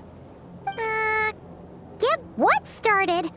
What does this place have to do with the Crimson Moon? When I first became a harbinger, the Jester gave me a book called Parenheri, also known as Leobranto Innamorato. You should be able to buy a copy next time you're in Fontaine. It's a love story set in the Crimson Moon era, but setting aside the tangled romances of its characters, it also records a few interesting details. In the Crimson Moon era, or so the story goes, there was an orphanage that received children from beyond the bounds of this world. and subjected them to a peculiar induction ceremony. Beyond the bounds of this world? For real? And what kind of induction ceremony? The Crimson Moon Sages looked beyond this world for beings with powers that surpassed the gods. But fearing they might lose control, they subjected these children to a process of refinement. They made these children crawl up a fireplace and kept asking them, "Have you died? Did you see it?" Until they finally admitted to having died and seen a crimson moon. The adults embraced the children who passed the ritual, telling them, "Within the fireplace, you have traversed the flames between two worlds. Here and now, you are born anew." The book leaves much unsaid, but I suspect that this was their way of branding the children they had enrolled, leaving an indelible mark upon them so that they would forever live in the Crimson Moon's light. That explains why I can't sense the Crimson Moon's marrow in this world. It makes sense that it would be sealed in a special space that can only be accessed temporarily through some kind of ritual. But there's no fireplace here. Do you see a chimney anywhere? Oh, are we supposed to build it ourselves? Okay, fine. Paimon will go find some bricks.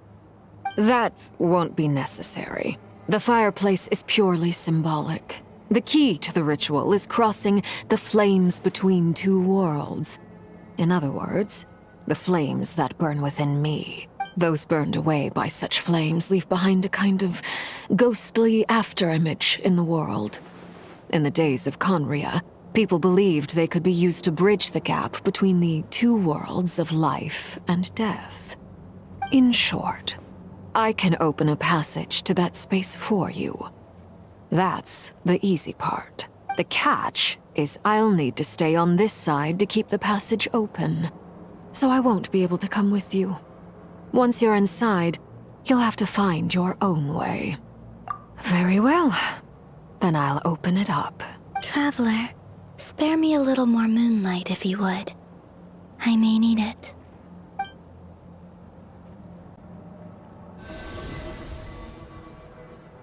Thank you. I feel like I've recovered some of my strength now. It should be enough to move us across short distances and confront whatever dangers might await.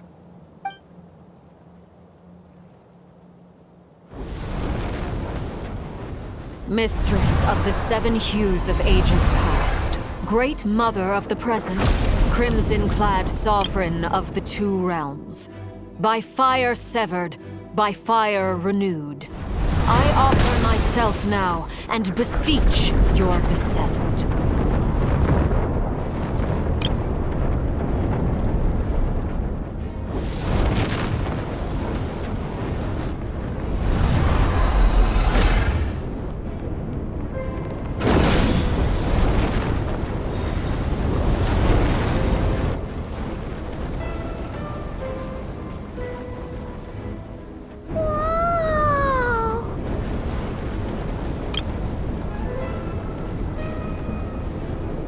One word of advice.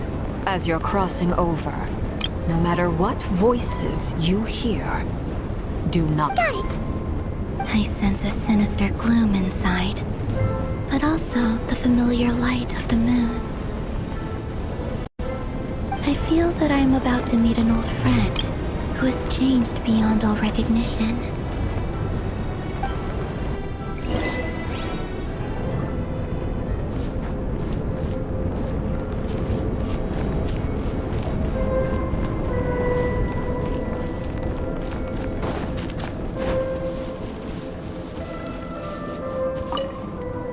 Seismic changes often begin with small windows of opportunity.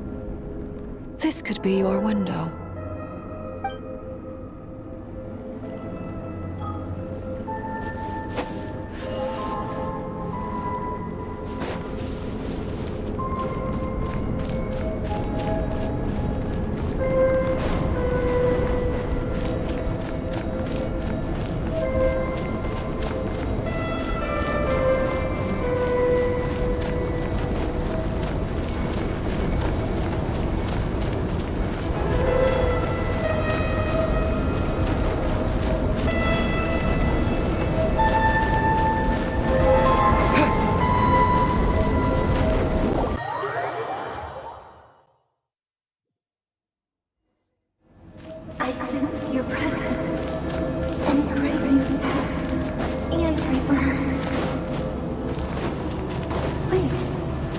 Why are you?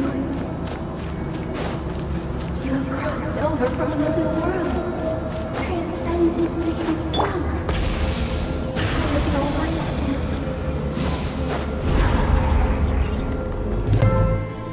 Hey! Look up at the sky! A red moon! This must be the spot, right? Is that the abyss? It's practically filled the entire place. What now? What a tragic sight. Fragments of your broken body, seized by the abyss, and hung up aloft like mummified remains. Careful! There's something spooky about this place. Feels like something is lurking in the fog. Paimon's right behind you. Whatever you do, don't run off without her.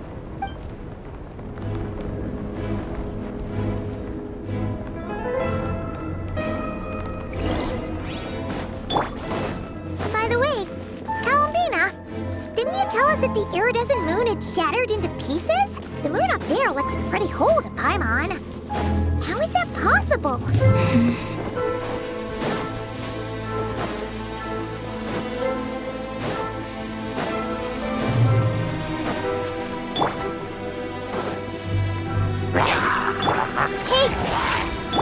Shower me with praise!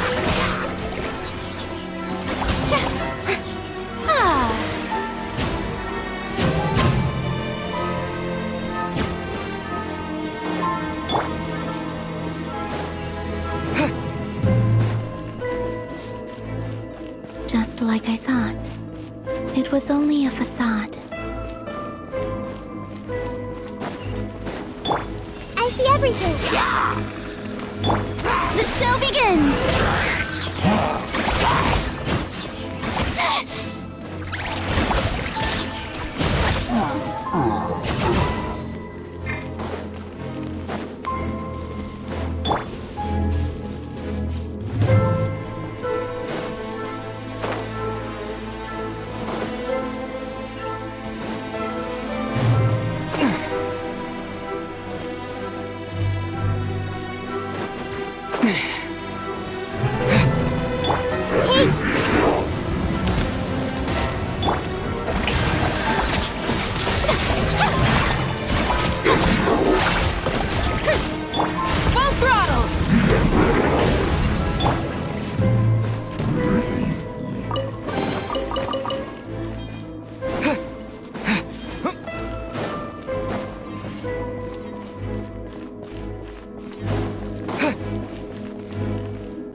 No. I'm not sensing anything up there. It's coming from under the mountain. Let's see. Ah! There's some kind of weird shadow over the water. Wait, see that? Looks like a mechanism of some sort. Let's check it out.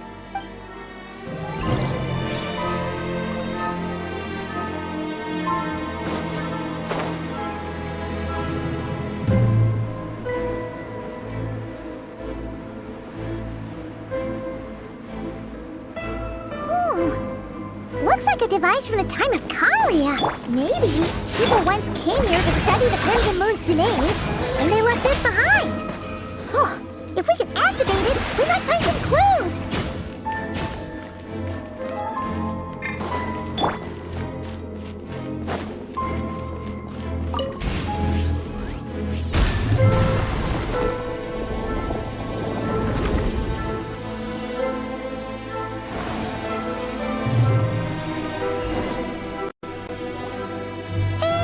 Look at that! Now that the mechanism's running, the shadow in the water looks different. Do you think these mechanisms might be the key to unlocking the secret? Let's try to find more of them! Thalindis, we'll leave the rest of the research in your hands. We'll be heading back now. I hope this isn't ruining date night. Ugh. Mind your own business. just leave me some snacks on the table. Felindis? Is that Rerear's girlfriend? How come we're hearing her voice here? Oh yeah.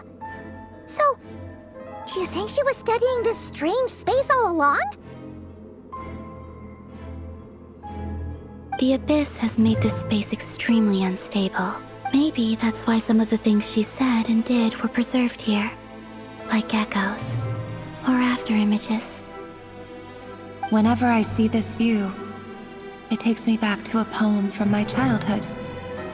Waning moon, oh lifeless damsel, weeping on the mountain crest.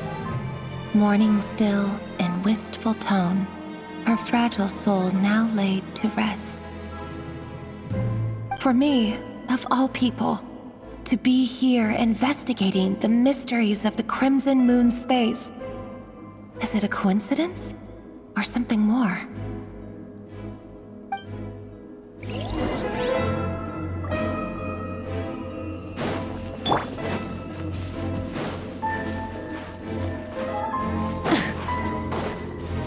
abyssal energy here is too strong! We better pull back for now!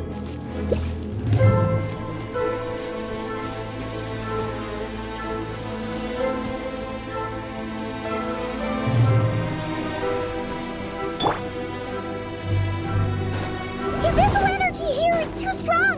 We better pull back for now!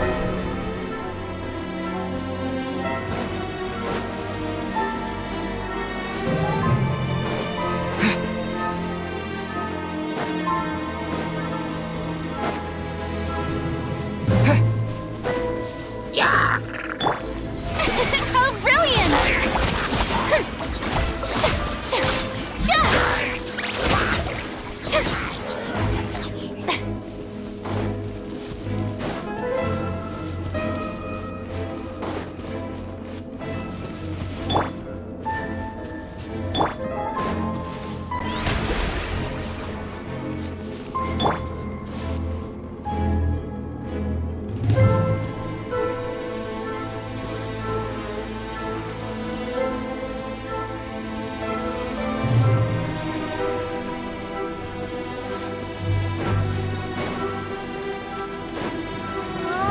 Looks like the Abyss has messed up this mechanism. We need to find a way to get it working again. Let's see if there are any other devices nearby. Everyone hold hands.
So the moon marrow, or rather the power of the 3 moons, is the key to unlocking. If it really does exist, then maybe this madness can finally be put to an end.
With the Abyss inhibitors in place, I should be able to access the chamber with the Moon Marrow.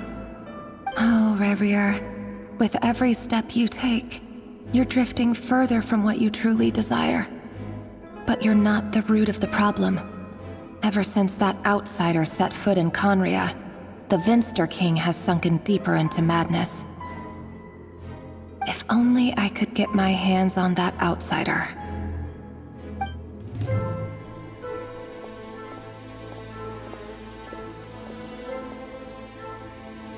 Hey look! The moon's reflection is back to normal! Elendis' voice mentioned a chamber with the Moon Marrow. Do you think maybe it's hidden in the moon's reflection? It must be. For within it, I sense the fragile aura of a dying soul. Then there's no time to lose! Let's go!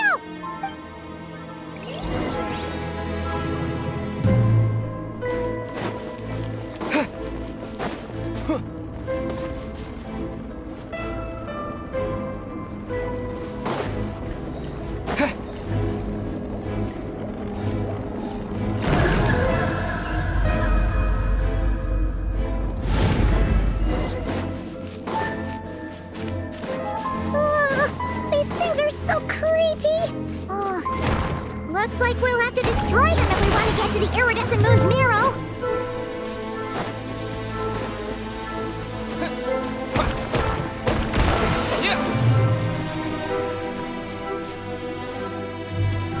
That must be the iridescent moon's marrow. Oh, but we'll need to destroy these things before we can reach it.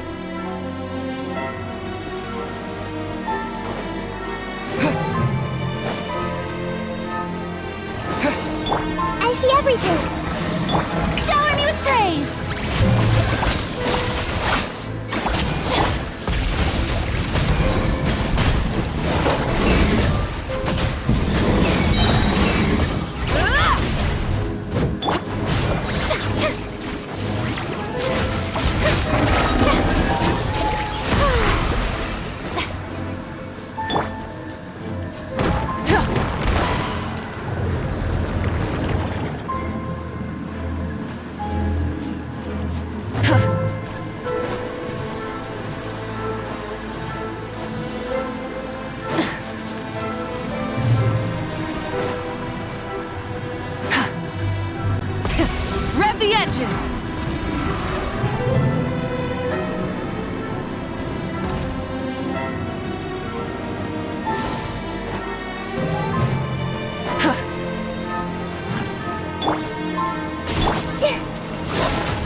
The iridescent moon's marrow, still burning away like an undying flame, yet now contaminated by the abyss. It has taken on a new form entirely. If we can purify the abyssal power within, we should be able to obtain its untainted essence.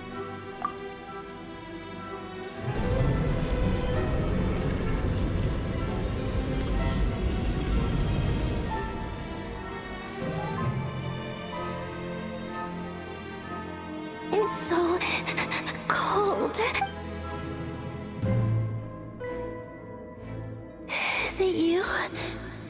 Are you here? Huh? Are you talking to us? At long last, I can see you once more. Our fates have crossed, and I am finally free. I'm sorry, I lied to you. Even knowing what was to come, I still couldn't let go of the fear in my heart as death drew near. The moment the moon shattered, my body began to split apart piece by piece. Like I was being cut into pieces by 1,000 blunt blades. My thoughts scattered as the cold crept in, but I could not bear to fade away like that. Tell me, what was it that brought you to us all that time ago? If only I had possessed your courage, then I might have been spared this torment more painful than death. You look so puzzled. That's how I felt too when I first saw you. But trust me when I say that everything happens for a reason. Farewell, Hypo.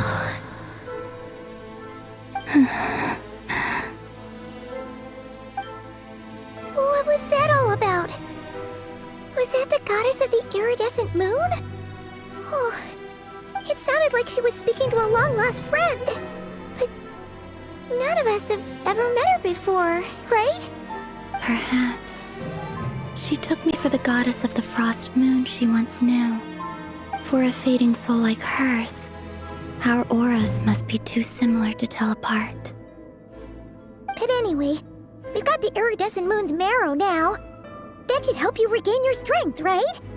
Alright, time to leave this place and meet back up with Arlecchino. Let's go!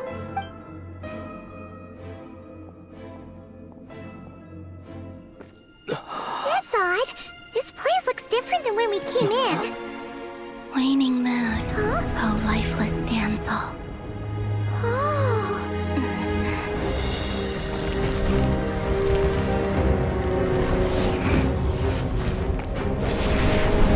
Hurry! The place is collapsing! It wants to trap us here. Who's it? The Abyss? Now we've taken the moon marrow. All that's left here is a dark will. It will show us no mercy.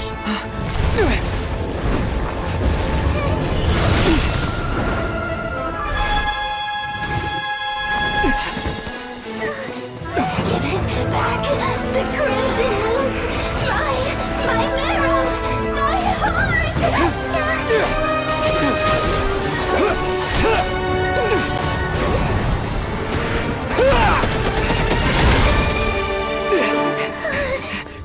Finally! Huh? Oh no! The exit's blocked! They're back! Now what do we do? This is where you fall. Witness my rise. Hey, What are you waiting for?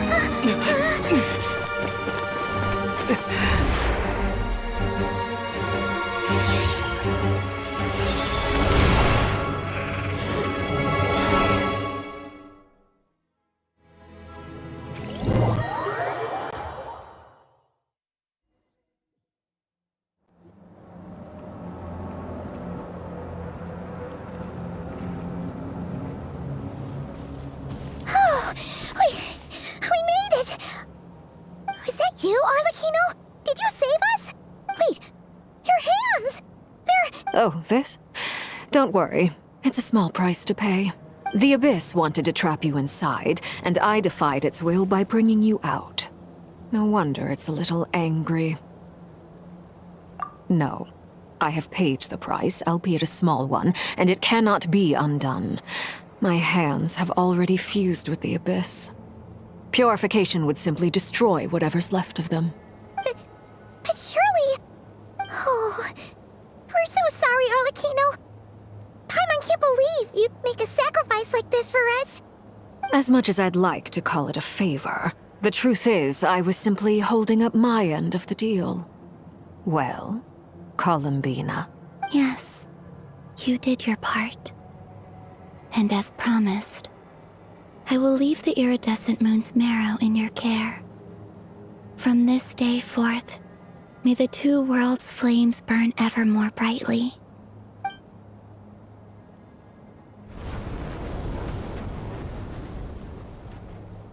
I'll take that as a blessing. Now, Columbina, give me your hand. Accept this moonlight I offer in return.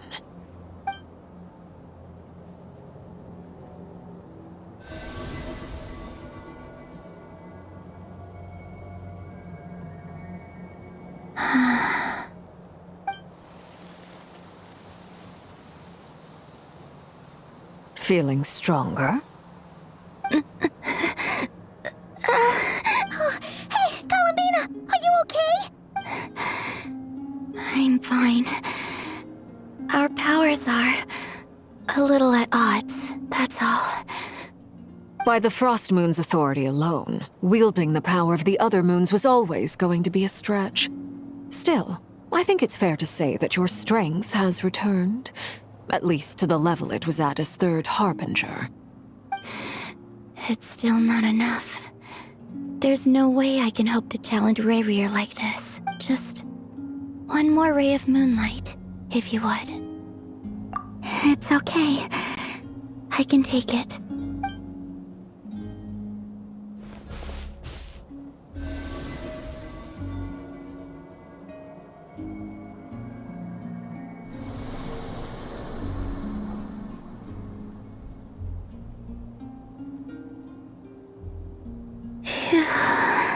How about now?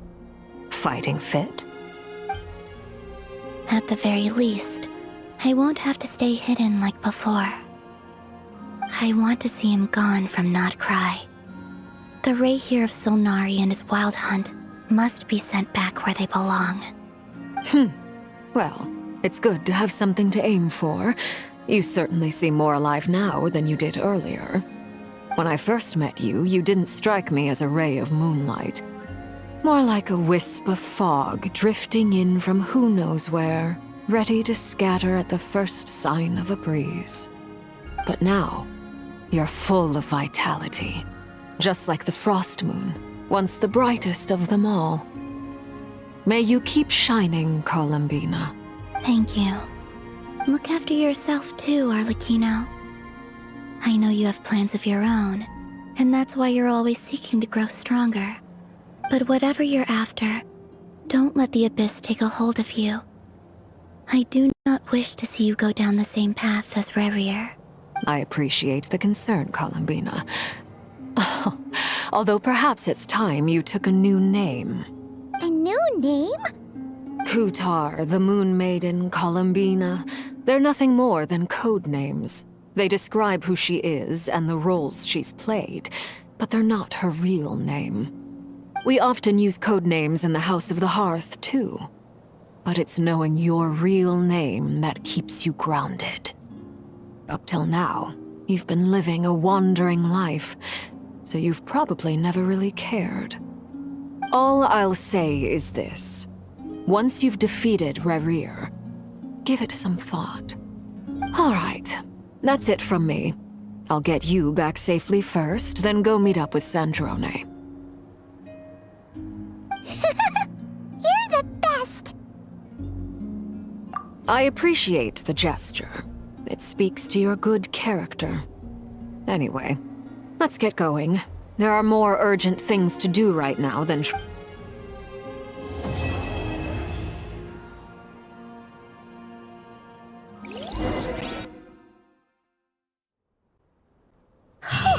It was a close call, but we got the iridescent moon's marrow and restored Columbina's strength, and that's all that matters. In other words, mission accomplished. Paimon wonders how everyone else is doing.